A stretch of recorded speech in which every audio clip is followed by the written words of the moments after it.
ಕರ್ನಾಟಕದ ಎಲ್ಲ ಸ್ಪರ್ಧಾ ಮಿತ್ರರಿಗೆ ಶಿವ ಕ್ಲಾಸ್ ಕಾರ್ನರ್ ಯೂಟ್ಯೂಬ್ ಚಾನಲ್ಗೆ ಆತ್ಮೀಯ ಸ್ವಾಗತ. ಇವತ್ತಿನ ದಿನ ನಾವು ಜೂನ್ ತಿಂಗಳ ಪ್ರಮುಖ ಪ್ರಚಲಿತ ಘಟನೆಗಳ ಪಾರ್ಟ್ 1 ಭಾಗವನ್ನ ನೋಡೋಣ.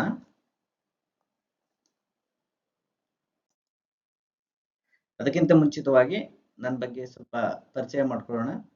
ನನ್ನ ಹೆಸರು ಶಿವಣ್ಣ ಬಿ ಅಂತ ಹೇಳ್ಬಿಟ್ಟು ಕರ್ನಾಟಕ ಮುಕ್ತ ವಿಶ್ವವಿದ್ಯಾಲಯ ಧಾರವಾಡದಿಂದ ಪದವಿ ಮತ್ತು ರಾಜಕೀಯ ವಿಜ್ಞಾನದಲ್ಲಿ ಸ್ನಾತಕೋತ್ತರ ಪದವಿಯನ್ನು ಪಡೆದಿರ್ತೇನೆ.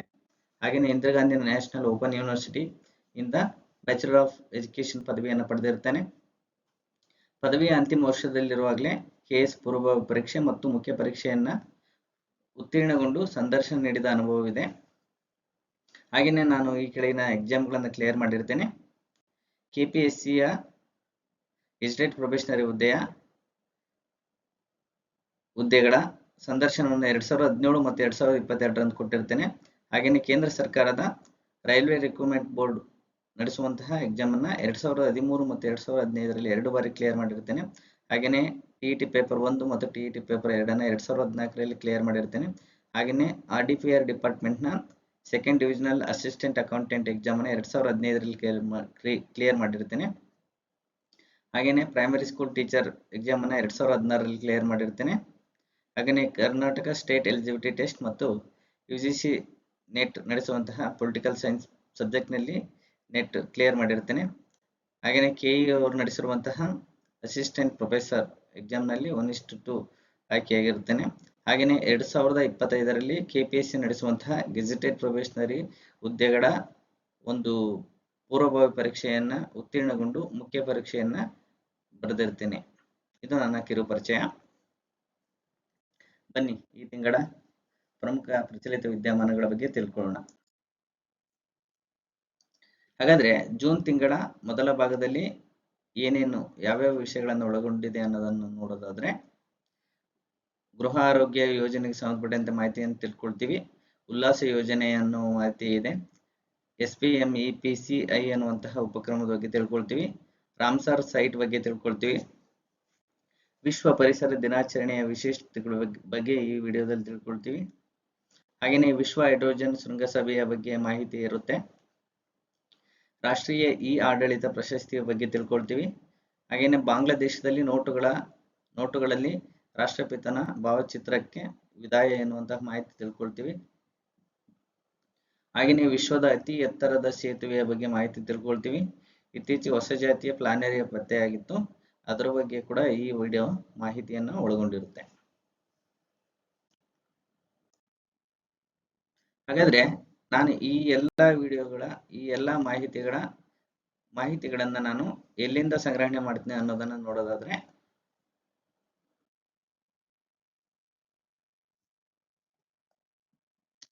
ಪ್ರಜಾವಾಣಿ, ವಿಜಯವಾಣಿ ಮತ್ತೆ ಸಂಯುಕ್ತ ಕರ್ನಾಟಕ ಕನ್ನಡಪ್ರಭದಿಂದ ತಗೊಳ್ತೀನಿ. ಜೊತೆಗೆ ಇಂಗ್ಲಿಷ್ ವೆಬ್ಸೈಟ್ಗಳಾದಂತಹ ದ ಹಿಂದೂ, PIB, ದೃಷ್ಟಿ IAS ಇತರೆ ವೆಬ್ಸೈಟ್ಗಳಿಂದ ನಾನು ಮಾಹಿತಿಯನ್ನ ಕಲೆಕ್ಟ್ ಮಾಡ್ತೀನಿ.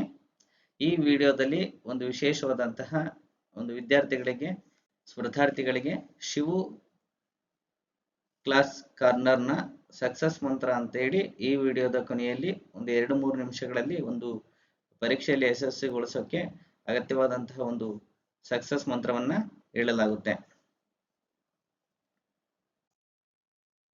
ಹಾಗಾದ್ರೆ ಈ ಜೂನ್ ತಿಂಗಳ ಪ್ರಚಲಿತ ಘಟನೆಗಳ ಪಾರ್ಟ್ 1 ಭಾಗದ ಮೊದಲ ಪ್ರಶ್ನೆ ನೋಡೋಣ.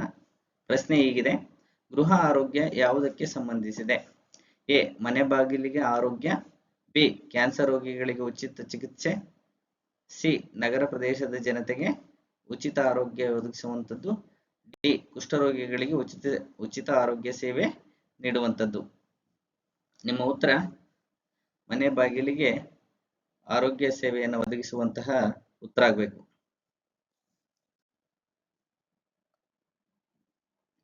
ಹಾಗಾದ್ರೆ ಗೃಹ ಆರೋಗ್ಯ ಯೋಜನೆಯ ಕಾರ್ಯಾಗಾರ ಮತ್ತು ಉದ್ಘಾಟನೆ ಕಾರ್ಯಕ್ರಮವನ್ನು ರಾಜ್ಯ ಸರ್ಕಾರ ನಡೆಸಿದ್ದು ಅದು ಜೂನ್ 2, 2025ರಂದು ವಿಧಾನಸೌಧ ಬೆಂಗಳೂರಲ್ಲಿ ನಡೆದಿತ್ತು.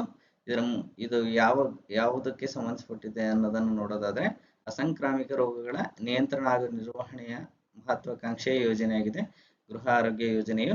ಇದರ ಮುಖ್ಯ ಥೀಮ್ ಏನಂದ್ರೆ ಆರೋಗ್ಯ ಸೇವೆ ಮನೆ ಬಳಿಗೆ ಯೋಜನೆಯ ವಿಸ್ತರಣೆ ಆಗುತ್ತೆ. ಅಂದ್ರೆ ಈ ಮೊದಲು ಈ ಯೋಜನೆ ಕೇವಲ ಒಂದು ಜಿಲ್ಲೆಯಲ್ಲಿ ಜಾರಿಯಲ್ಲಿತ್ತು. ಇದನ್ನ ಜೂನ್ ಅಂತ್ಯದ ವೇಳೆಗೆ ರಾಜ್ಯದ ಎಲ್ಲ ಭಾಗಗಳಲ್ಲಿ ವಿಸ್ತರಿಸುವಂತಹ ಒಂದು ಗುರಿಯನ್ನ ಇಟ್ಕೊಂಡು ಮತ್ತೆ ಈ ಗೃಹ ಆರೋಗ್ಯ ಯೋಜನೆಯನ್ನು ಜಾರಿಗೆ ತರ್ತಾ ಇದ್ದಾರೆ. ಬನ್ನಿ ಗೃಹ ಆರೋಗ್ಯ ಯೋಜನೆಯ ಬಗ್ಗೆ ತಿಳ್ಕೊಳ್ಳೋಣ. ಈ ಗೃಹ ಆರೋಗ್ಯ ಯೋಜನೆ ರಾಜ್ಯಾದ್ಯಂತ ವಿಸ್ತರಣೆ. ಯೋಜನೆ ವಿಸ್ತರಣೆಗೆ 185 ಕೋಟಿ ಅನುದಾನ. ಔಷಧಿ ಉಪಕರಣಗಳ ಖರೀದಿಗೆ ಹಣ ಬಳಕೆ. ದಿನೇಶ್ ಗುಂಡೂರಾವ್ ಆರೋಗ್ಯ ಸಚಿವರು ಮಾಹಿತಿ ಕೊಟ್ಟಿರ್ತಾರೆ. ಇದರ ಒಂದು ಅಗತ್ಯವಿರುವಂತಹ ಔಷಧಿ ಮತ್ತು ಉಪಕರಣಗಳಿಗೆ 185 ಕೋಟಿ ರೂಪಾಯಿ ಅನುದಾನದ ಬಳಕೆ ರಾಜ್ಯ ಸರ್ಕಾರ ಅನುಮೋದನೆ ನೀಡಿದೆ. ಏನಿದು ಅನ್ನೋದನ್ನ ನೋಡೋಣ. ಇದು ಏನಂತಂದ್ರೆ ಈ ಯೋಜನೆ ಗ್ರಾಮೀಣ ಪ್ರದೇಶದ 30 ವರ್ಷ ಮೇಲ್ಪಟ್ಟ ಜನತೆಗೆ ಆಯುಷ್ಮಾನ್ ಆರೋಗ್ಯ ಮಂದಿರಗಳಲ್ಲಿ ಉಚಿತ ಆರೋಗ್ಯ ತಪಾಸಣೆ ಒಳಪಡಿಸಲು ಇದು ನೆರವಾಗುತ್ತೆ ಅನ್ನೋದನ್ನ ಮಾಹಿತಿ ನೀಡಿದ್ದಾರೆ. ಹಾಗಾದ್ರೆ ಗೃಹ ಆರೋಗ್ಯ ಯೋಜನೆ ಅಂದ್ರೆ ಏನು ಅಂತಂದ್ರೆ ಇದು ಕರ್ನಾಟಕ ಸರ್ಕಾರದ ಒಂದು ಪ್ರತಿಷ್ಠಿತ ಆರೋಗ್ಯ ಯೋಜನೆಯಾಗಿದ್ದು ಇದರ ಮುಖ್ಯ ಉದ್ದೇಶ ಮನೆ ಬಾಗಿಲಿಗೆ ಆರೋಗ್ಯ ಸೇವೆಯನ್ನ ನೀಡುವಂತದ್ದಾಗಿದೆ. ಈ ಯೋಜನೆಯು ರಾಜ್ಯಾದ್ಯಂತ 14 ಸಾಂಕ್ರಾಮಿಕವಲ್ಲದ ಕಾಯಿಲೆಗಳ ಪತ್ತೆ ಬಗ್ಗೆ ನೆರವಾಗುತ್ತೆ. ನಾನ್ ಕಮ್ಯುನಬಲ್ ಡಿಸೀಸಸ್ ಅಸಂಕ್ರಾಮಿಕ ರೋಗಗಳ ಪತ್ತೆಯಲ್ಲಿ ಈ ಗೃಹ ಆರೋಗ್ಯ ಯೋಜನೆ ನೆರವಾಗುತ್ತೆ. ಹಾಗಾದ್ರೆ ಈ ಗೃಹ ಆರೋಗ್ಯ ಯೋಜನೆ ವೈಶಿಷ್ಟ್ಯಗಳನ್ನ ನೋಡೋಣ. ಇದು ಮನೆ ಮನೆಗೆ ಭೇಟಿ ನೀಡಿ ಆರೋಗ್ಯ ತಪಾಸಣೆ ಮಾಡುವಂತಹ ಉದ್ದೇಶ ಹೊಂದಿದೆ. ಈ ಒಂದು ತಪಾಸಣೆಯ ಒಂದು ತಂಡದಲ್ಲಿ ಯಾರ್ಯಾರು ಇರ್ತಾರೆ ಅನ್ನೋದನ್ನ ನೋಡೋದಾದ್ರೆ ಇಲ್ಲಿ ಆಶಾ ಕಾರ್ಯಕರ್ತರು ಇರ್ತಾರೆ, ಆರೋಗ್ಯ ಅಧಿಕಾರಿಗಳು ಇರ್ತಾರೆ. ಅವರು ಪ್ರತಿ ಮನೆಗೆ ಭೇಟಿ ನೀಡಿ ಆರೋಗ್ಯ ತಪಾಸಣೆಯನ್ನ ಮಾಡ್ತಾರೆ. ಅದು ಉಚಿತ ತಪಾಸಣೆ. ಸಕ್ಕರೆ ಕಾಯಿಲೆ, ರಕ್ತದೊತ್ತಡ, ಬಾಯಿ ಸ್ತನ ಕ್ಯಾನ್ಸರು, ಅಸ್ತಮಾ, ಮಾನಸಿಕ ಆರೋಗ್ಯ ತಪಾಸಣೆ ಈ ಎಲ್ಲ ಕಾಯಿಲೆಗಳಿಗೆ ಉಚಿತವಾದಂತಹ ತಪಾಸಣೆ ಮಾಡ್ತಾರೆ. ಹಾಗೆಯೇ ರೋಗ ಪತ್ತೆಯಾದವರಿಗೆ ಉಚಿತ ಔಷಧಿಗಳನ್ನ ಈ ಯೋಜನೆ ಅಡಿಯಲ್ಲಿ ನೀಡಲಾಗುತ್ತೆ.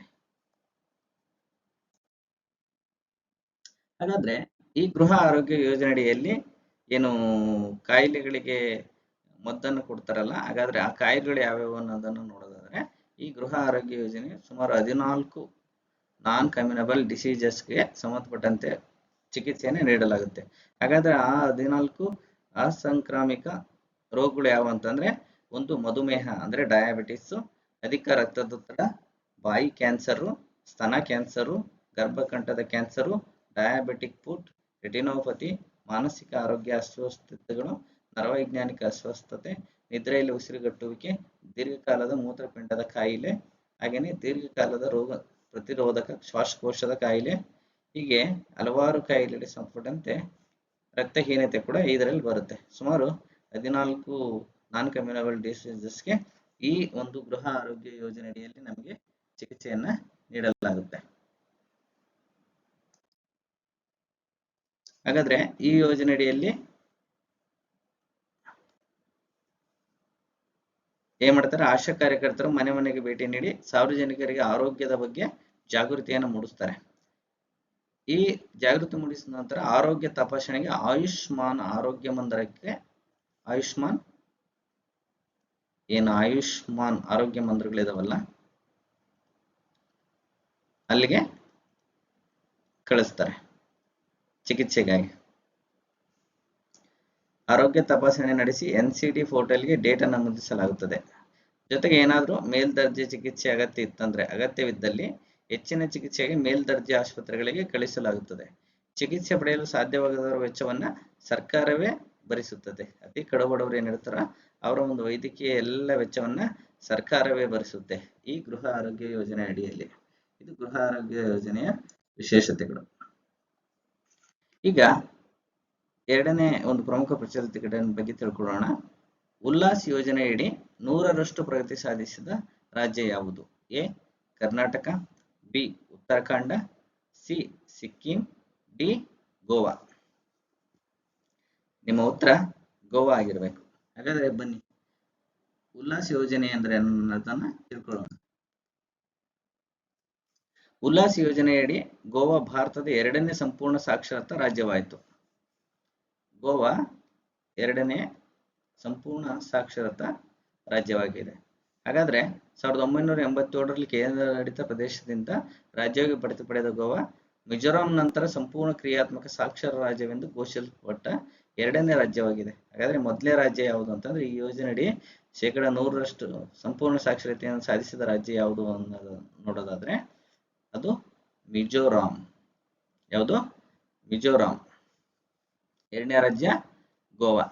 ಇದು 1987ರವರೆಗೆ ಏನಾಗಿತ್ತು? ಗೋವಾ ರಾಜ್ಯ ಕೇಂದ್ರಾಡಳಿತ ಪ್ರದೇಶವಾಗಿತ್ತು. ಕೇಂದ್ರಾಡಳಿತ ಪ್ರದೇಶ ಆಗಿತ್ತು. ಇದು ನವಭಾರತ ಸಾಕ್ಷರತಾ ಕಾರ್ಯಕ್ರಮದ ಅಡಿಯಲ್ಲಿ ಗೋವಾ ಸಂಪೂರ್ಣ ಸಾಕ್ಷರ ರಾಜ್ಯವೆಂದು ಇತ್ತೀಚೆಗೆ ಘೋಷಿಸಲಾಗಿದೆ. ನ್ಯಾಷನಲ್ ಎಜುಕೇಶನ್ ಪಾಲಿಸಿ ಪ್ರಕಾರ 95% ಸಾಕ್ಷರತಾ ಗುರಿಯನ್ನು ಮೀರಿದ 2ನೇ ರಾಜ್ಯ ಸಾಕ್ಷರತಾ ಅಭಿಯಾನಕ್ಕೆ ಹಲವಾರು ಇಲಾಖೆಗಳು ಮತ್ತು ಸ್ವಯಂ ಸೇವಕರು ಸಹಾಯ ಮಾಡಿ ಈ ಪ್ರಗತಿಗೆ ಕಾರಣವಾಗಿದ್ದಾರೆ. ಇದು ಉಲ್ಲಾಸ್ ಯೋಜನೆಯಡಿಯಲ್ಲಿ ಪೂರ್ಣ ಕ್ರಿಯಾತ್ಮಕ ಸಾಕ್ಷರತಾ ರಾಜ್ಯವಾಗಿ ಮೊದಲು ಮಿಜೋರಾಂ, 2ನೇದಾಗಿ ಗೋವಾ ಸಾಧನೆ ಮಾಡಿದೆ. ಹಾಗಾದ್ರೆ ಈ ಉಲ್ಲಾಸ್ ಯೋಜನೆ ಅನ್ನೋದು ಅಂದ್ರೆ ಏನು ಅಂತ ನೋಡೋಣ. Ullas understanding life long learning for all society. ಇದು ಕೇಂದ್ರ ಪ್ರಾಯೋಜಿತ ಯೋಜನೆಯಾಗಿದ್ದು ಇದು 15 ವರ್ಷಕ್ಕಿಂತ ಮೇಲ್ಪಟ್ಟ ವಯಸ್ಕರಿಗೆ ಸಾಕ್ಷರತೆ, ಸಂಖ್ಯಾಶಾಸ್ತ್ರ, ಜೀವನ ಕೌಶಲ್ಯಗಳನ್ನ ನೀಡಲು ಉದ್ದೇಶಿಸಿದೆ. ಇದರ ಮುಖ್ಯ ಉದ್ದೇಶ ಏನು ಅಂತಂದ್ರೆ 15 ವರ್ಷ ಮೇಲ್ಪಟ್ಟ ಜನತೆಗೆ ಸಾಕ್ಷರತೆಯನ್ನ, ಸಂಖ್ಯಾಶಾಸ್ತ್ರವನ್ನ, ಶಾಸ್ತ್ರ ಮತ್ತೆ ಜೀವನ ಕೌಶಲ್ಯಗಳನ್ನ ಈ ಯೋಜನೆಯಡಿ, ಈ ಉಪಕ್ರಮದಡಿ ಕಲಿಸಲಾಗುತ್ತೆ. ಇದು NEP ನ್ಯಾಷನಲ್ ಎಜುಕೇಶನ್ ಪಾಲಿಸಿ 2020ರೊಂದಿಗೆ ಹೊಂದಿಕೊಳ್ತಾ ಇದ್ದು ಇದು 2022ರಿಂದ 27ರವರೆಗೆ ಜಾರಿಯಲ್ಲಿರಲಿದೆ. 22ರಿಂದ 27ರವರೆಗೆ ಜಾರಿಯಲ್ಲಿರುತ್ತದೆ. ಇದು ಇಂಪಾರ್ಟೆಂಟ್ ಆಗುತ್ತೆ. ಇದರ ಗುರಿ ಏನು ಅಂತಂದ್ರೆ ಈಗ ನೋಡಿದ್ವಿ, 15 ವರ್ಷ ಮೇಲ್ಪಟ್ಟ ಮತ್ತೆ ಅದಕ್ಕಿಂತ ಹೆಚ್ಚಿನ ವಯಸ್ಕರಿಗೆ ಶಿಕ್ಷಣ ಮತ್ತು ಜೀವನ ಕೌಶಲ್ಯಗಳನ್ನು ನೀಡುತ್ತೆ. ಮೂಲಭೂತ ಸಾಕ್ಷರತೆಯನ್ನು ಕನಿಷ್ಠ ಓದೋಕೆ ಬರೆಯೋಕೆ ಬರುವಂತೆ ಮಾಡುವಂತಹ ಒಂದು ಮುಖ್ಯ ಉದ್ದೇಶ ಹೊಂದಿದೆ. ಹಾಗೇನೆ ಕೂಡೋದು ಮತ್ತು ಕಲಿಯೋದು, ದೈನಂದಿನ ವ್ಯವಹಾರಗಳನ್ನ ಸರಿಯಾಗಿ ನಡೆಸೋಕೆ ಈ ಒಂದು ಉಲ್ಲಾಸ ಯೋಜನೆ ಅಡಿಯಲ್ಲಿ 15 ವರ್ಷ ಮೇಲ್ಪಟ್ಟ ಜನತೆಗೆ ಸಾಕ್ಷರತೆಯನ್ನು ನೀಡಲಾಗುತ್ತದೆ. ಇದು ಜೀವನೋದ್ದಕ್ಕೂ ಕಲಿಯುವ ಪ್ರಕ್ರಿಯೆಯನ್ನು ಉತ್ತೇಜಿಸುತ್ತೆ. ಕಲಿಕೆ ಅನ್ನೋದು ಕೇವಲ ಒಂದು ವಯಸ್ಸಿಗೆ ಸೀಮಿತವಾಗಿರೋದಿಲ್ಲ, ಅದು ನಿರಂತರವಾಗಿರುತ್ತೆ ಅನ್ನೋದನ್ನ ಈ ಉಲ್ಲಾಸ ಯೋಜನೆ ಉಪಕ್ರಮದಲ್ಲಿ ಜಾರಿಗೆ ತರಲಾಗುತ್ತೆ. ಇದು ಉಲ್ಲಾಸ ಯೋಜನೆ ಬಗ್ಗೆ ಇದು ಕೇಂದ್ರ ಪ್ರಾಯೋಜಿತ ಕಾರ್ಯಕ್ರಮ ಅಂತ ಹೇಳಿ ನಾವು ನೋಡಿದ್ವಿ. ಇದು 2022ರಿಂದ 2027ರವರೆಗೆ ಬರುತ್ತೆ. ಇದನ್ನ ಜಾರಿಗೊಳಿಸುವಂತಹ ಸಚಿವಾಲಯ ಯಾವುದು ಅಂತಂದ್ರೆ ಶಿಕ್ಷಣ ಸಚಿವಾಲಯ. ಯಾವ ಸಚಿವಾಲಯ? ಶಿಕ್ಷಣ ಸಚಿವಾಲಯ.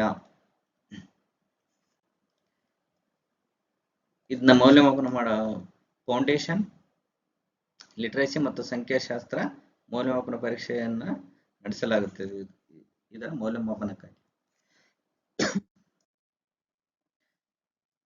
ನೋಡಿ, ಇದು 3ನೇ ಪ್ರಶ್ನೆ. SPME PCI ಉಪಕ್ರಮ ಯಾವುದಕ್ಕೆ ಸಂಬಂಧಿಸಿದೆ? ಹಸಿರು ಇಂಧನ ಉತ್ಪಾದನೆ, ಈ ಕಾರುಗಳು, ಈ ವೆಹಿಕಲ್ಗಳು, ಈ ಬಸ್ಗಳು. ನಿಮ್ಮ ಉತ್ತರ ಈ ಕಾರುಗಳಾಗಿರ್ಬೇಕು. ಈ ಉಪಕ್ರಮ ಏನು ಅನ್ನೋದನ್ನ ನೋಡೋಣ. SPME PCI ಅಂದ್ರೆ scheme to promote manufacturing of electronic passenger cars in India. ಇದು ವಿದ್ಯುತ್ ಆಧಾರಿತ ಪ್ರಯಾಣಿಕ ಕಾರುಗಳನ್ನ ದೇಶೀಯ ಉತ್ಪಾದನೆಯನ್ನ ಹೆಚ್ಚಿಸುವ ಉದ್ದೇಶ ಹೊಂದಿದೆ. ಏನು ಈ ವೆಹಿಕಲ್, ಈ ಕಾರುಗಳಿದಾವಲ್ಲ, ಅವುಗಳನ್ನು ದೇಶೀಯವಾಗಿ ಉತ್ಪಾದಿಸುವಂತಹ ಒಂದು ಉದ್ದೇಶವನ್ನ ಹೊಂದಿದೆ ಈ ಇನಿಷಿಯೇಟಿವ್. ಇದನ್ನ ಭಾರಿ ಕೈಗಾರಿಕಾ ಸಚಿವಾಲಯ ಪ್ರಾರಂಭಿಸಿದೆ. ಈ ಯೋಜನೆ 2070ರ ವೇಳೆಗೆ ನಿವ್ವಳ ಶೂನ್ಯ ಹೊರಸೂಸುವಿಕೆಯನ್ನು ಸಾಧಿಸುವ ಸುಸ್ಥಿರ ಚಲನಶೀಲತೆಯನ್ನು ಬೆಳೆಸುವಂತಹ ಭಾರತದ ವಿಶಾಲ ಗುರಿಗಳನ್ನು ಹೊಂದಿಕೆಯಾಗುತ್ತೆ. ಏನ್ ಭಾರತ 2070ರ ವೇಳೆಗೆ carbon emission, zero carbon emission ಏನು ಟಾರ್ಗೆಟ್ ಇಟ್ಕೊಂಡಿದ್ದೀವಲ್ಲ, ಜೀರೋ ಕಾರ್ಬನ್ ಎಮಿಷನ್ ಆ ಟಾರ್ಗೆಟ್ ಅನ್ನ ರೀಚ್ ಆಗೋಕೆ ಈ ಒಂದು ಉಪಕ್ರಮ ನೆರವಾಗುತ್ತೆ. ಇದನ್ನ ಆರಂಭ ಮಾಡಬೇಕು ಅಂತಂದ್ರೆ ಆಟೋಮೇಟಿವ್ ಉತ್ಪಾದನೆಯಿಂದ ಕನಿಷ್ಠ 10,000 ಕೋಟಿಗಳ ವಾಹನ ಆದಾಯ ಹೊಂದಿರುವ ಮತ್ತು ಸ್ಥಿರ ಆಸ್ತಿಗಳಲ್ಲಿ ಕನಿಷ್ಠ 300 ಕೋಟಿಗಳನ್ನು ಹೂಡಿಕೆ ಹೊಂದಿರುವಂತಹ ಕಂಪನಿಗಳಿಗೆ ಈ ಒಂದು ಉಪಕ್ರಮ ಅನ್ವಯ ಆಗುತ್ತೆ. ಬನ್ನಿ ಭಾರತದ ಆಟೋಮೇಟಿವ್ ವಲಯದ ಬಗ್ಗೆ ತಿಳ್ಕೊಳ್ಳೋಣ. ಭಾರತ ವಿಶ್ವದ 3ನೇ ಅತಿ ದೊಡ್ಡ ಆಟೋಮೊಬೈಲ್ ಮಾರುಕಟ್ಟೆಯಾಗಿದ್ದು ಪ್ರಸ್ತುತ ಮಾರುಕಟ್ಟೆಯ ಗಾತ್ರ 12.5 ಲಕ್ಷ ಕೋಟಿ ಇದೆ. ಎಷ್ಟನೇ ಅತಿ ದೊಡ್ಡ ಆಟೋಮೊಬೈಲ್ ಮಾರುಕಟ್ಟೆ ಅನ್ನೋದಾದ್ರೆ 3ನೇ ಅತಿ ದೊಡ್ಡ ಮಾರುಕಟ್ಟೆ.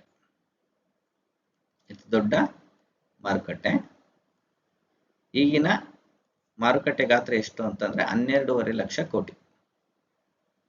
12.5 ಲಕ್ಷ ಕೋಟಿ.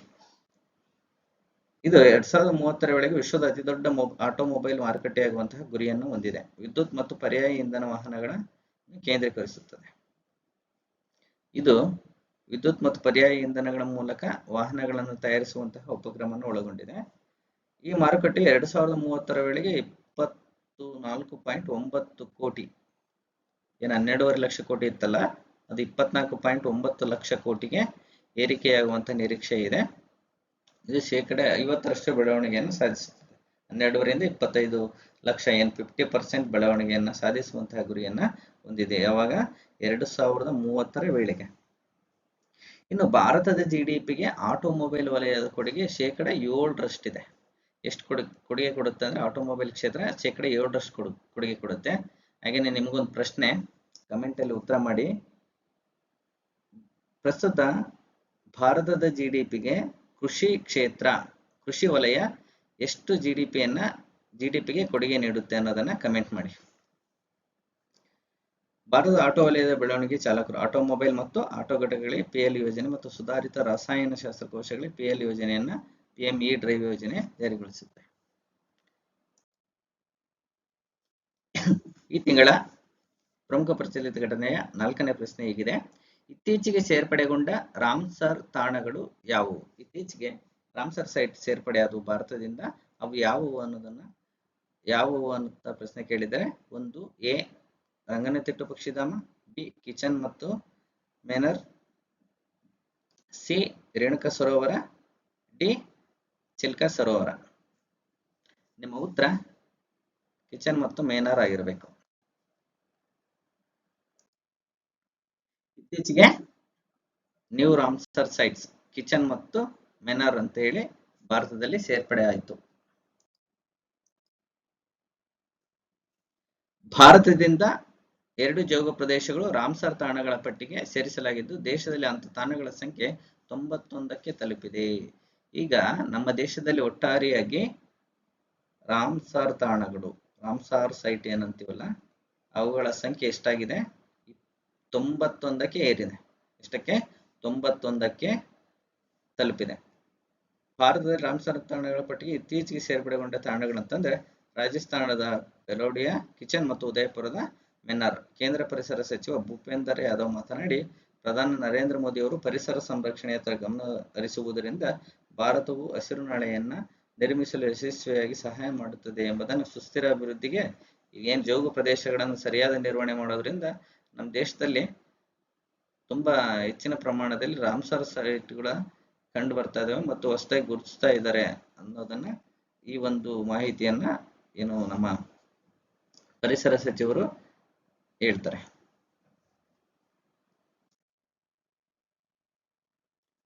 ರಾಜಸ್ಥಾನದ ಕಿಚನ್ ಮತ್ತು ಮೆನರ್ ಈ ಜೌಗು ಪ್ರದೇಶಗಳನ್ನು ರಾಮ್ಸರ್ ತಾಣವೆಂದು ಘೋಷಿಸಲಾಗಿದೆ. ಭಾರತದ ಒಟ್ಟು ಜೌಗು ಪ್ರದೇಶಗಳ ಸಂಖ್ಯೆ 91ಕ್ಕೆ ತಲುಪಿದ್ದು ಇದು ಏಷ್ಯಾದಲ್ಲಿ ಅತಿ ಹೆಚ್ಚು. ನೋಡಿ, ಭಾರತದಲ್ಲಿ ಪ್ರಸ್ತುತ ಎಷ್ಟಿದಾವೆ ಅಂತ ಹೇಳಿ ಗೊತ್ತಾಯ್ತು ನಮಗೆ, 91 ಅಂತ ಹೇಳಿ.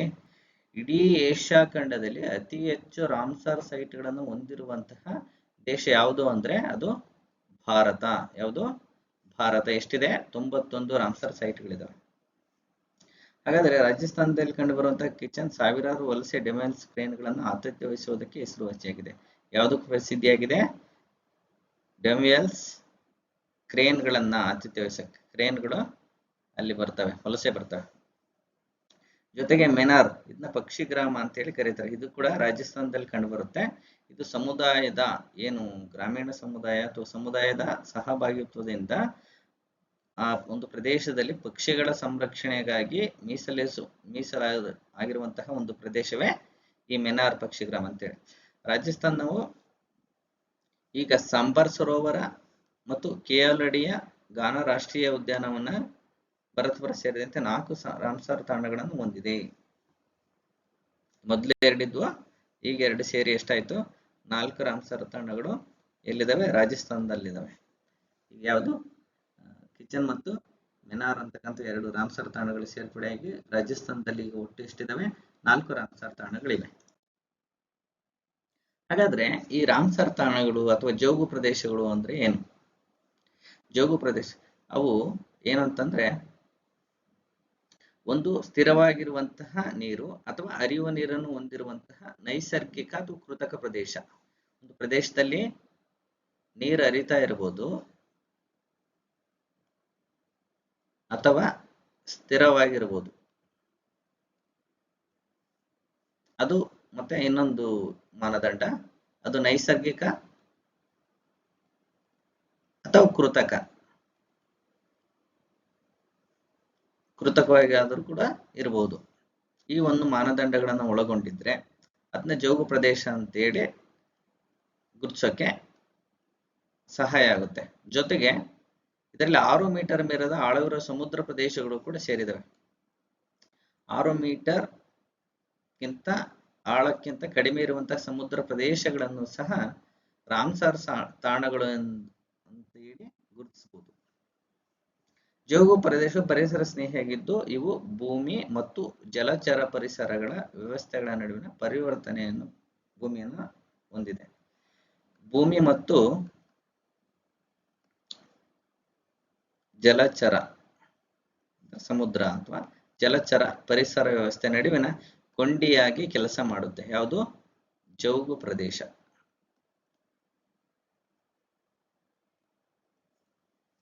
ಇದು ಜೋಗು ಪ್ರದೇಶ ಅನ್ನೋದ್ರ ಬಗ್ಗೆ ಮಾಹಿತಿ ತಿಳ್ಕೊಂಡ್ವಿ. ಹಾಗಾದ್ರೆ ಈ ಜೋಗು ಪ್ರದೇಶಗಳು ಆರಂಭಗೊಳ್ಳೋಕೆ ಒಂದು ಸಮಾವೇಶ ಹಿನ್ನೆಲೆಯಾಗಿದೆ, ಕಾರಣ ಆಗಿದೆ. ಹಾಗಾದ್ರೆ ಆ ಸಮಾವೇಶ ಯಾವುದು ಅನ್ನೋದಾದ್ರೆ ರಾಮ್ಸರ್ ಸಮಾವೇಶ. ಇದು 1971ರಲ್ಲಿ ಇರಾನ್ನ ರಾಮ್ಸರ್ನಲ್ಲಿ ಅಂಗೀಕರಿಸಲಾಗುತ್ತೆ. ಜೋಗು ಪ್ರದೇಶದ ಸಂರಕ್ಷಣೆ ಮತ್ತು ಸರಿಯಾದ ಬಳಕೆಗಾಗಿ ಜಾಗತಿಕ ಚೌಕಟ್ಟನ್ನು ಒದಗಿಸುತ್ತದೆ. ರಾಮ್ಸರ್ ಸಮಾವೇಶ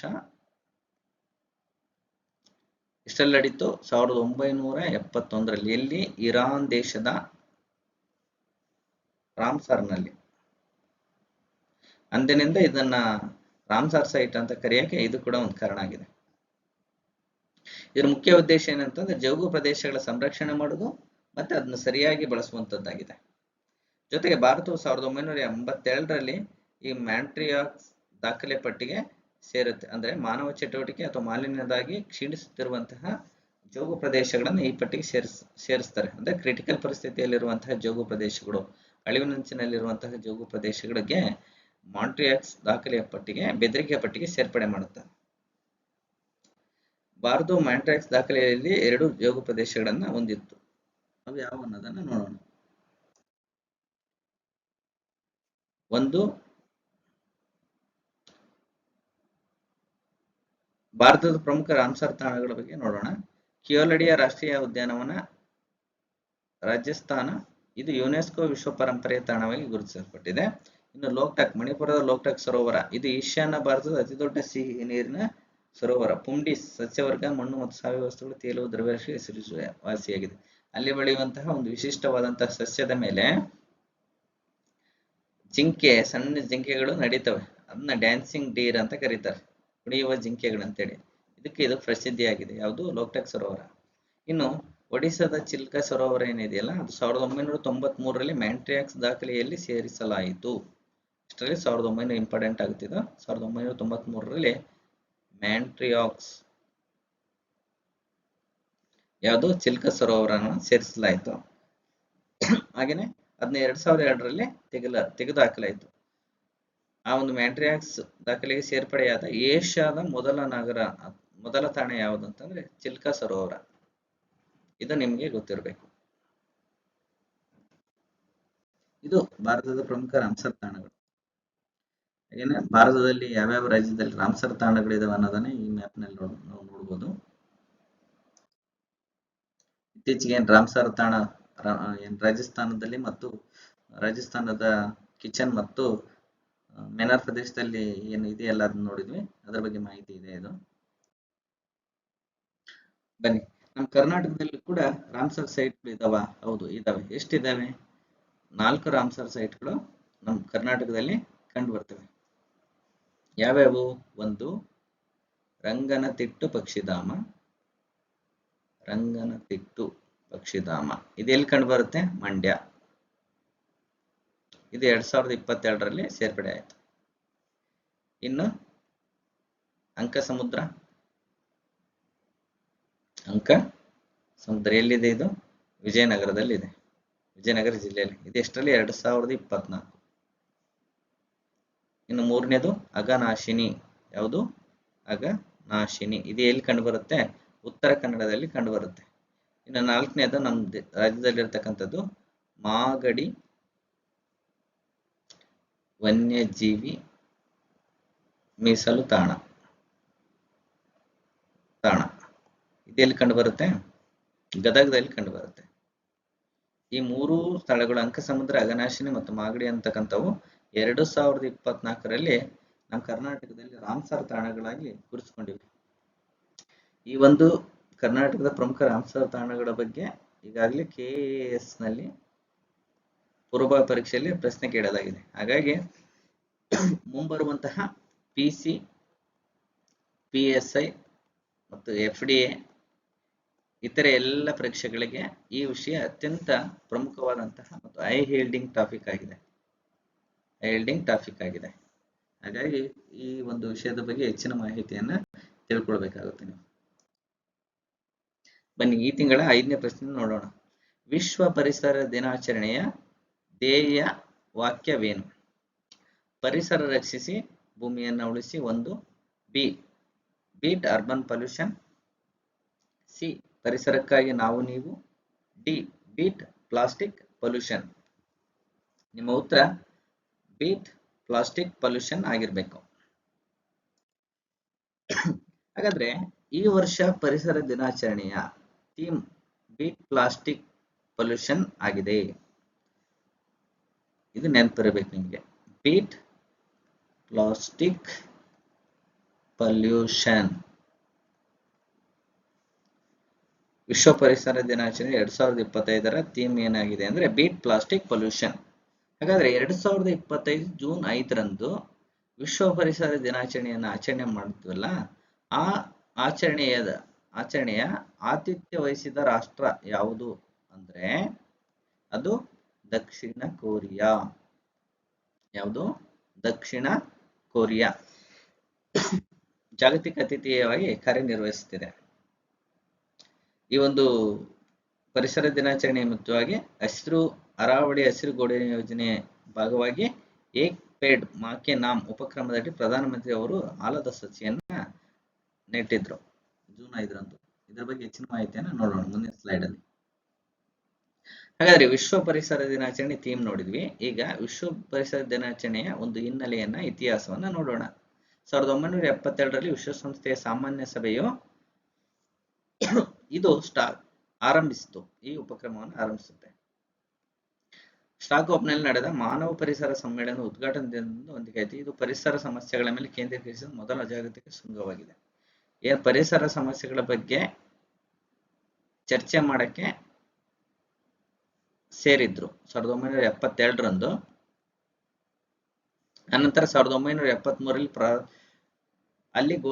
ಅಲ್ಲಿ ಒಂದು ನಿರ್ಧಾರಕ್ಕೆ ಬರ್ತಾರೆ. ಪ್ರತಿ ವರ್ಷ ನಾವು ಪರಿಸರ ದಿನವನ್ನ ಆಚರಣೆ ಮಾಡಬೇಕು ಅಂತ ಹೇಳಿ. ಅದು 1973ರಿಂದ ಈ ಕಾರ್ಯಕ್ರಮವನ್ನು ವಿಶ್ವಸಂಸ್ಥೆ ಪರಿಸರ ಕಾರ್ಯಕ್ರಮ ಮುನ್ನಡೆಸ್ಕೊಂಡು ಬರ್ತಾ ಇದೆ.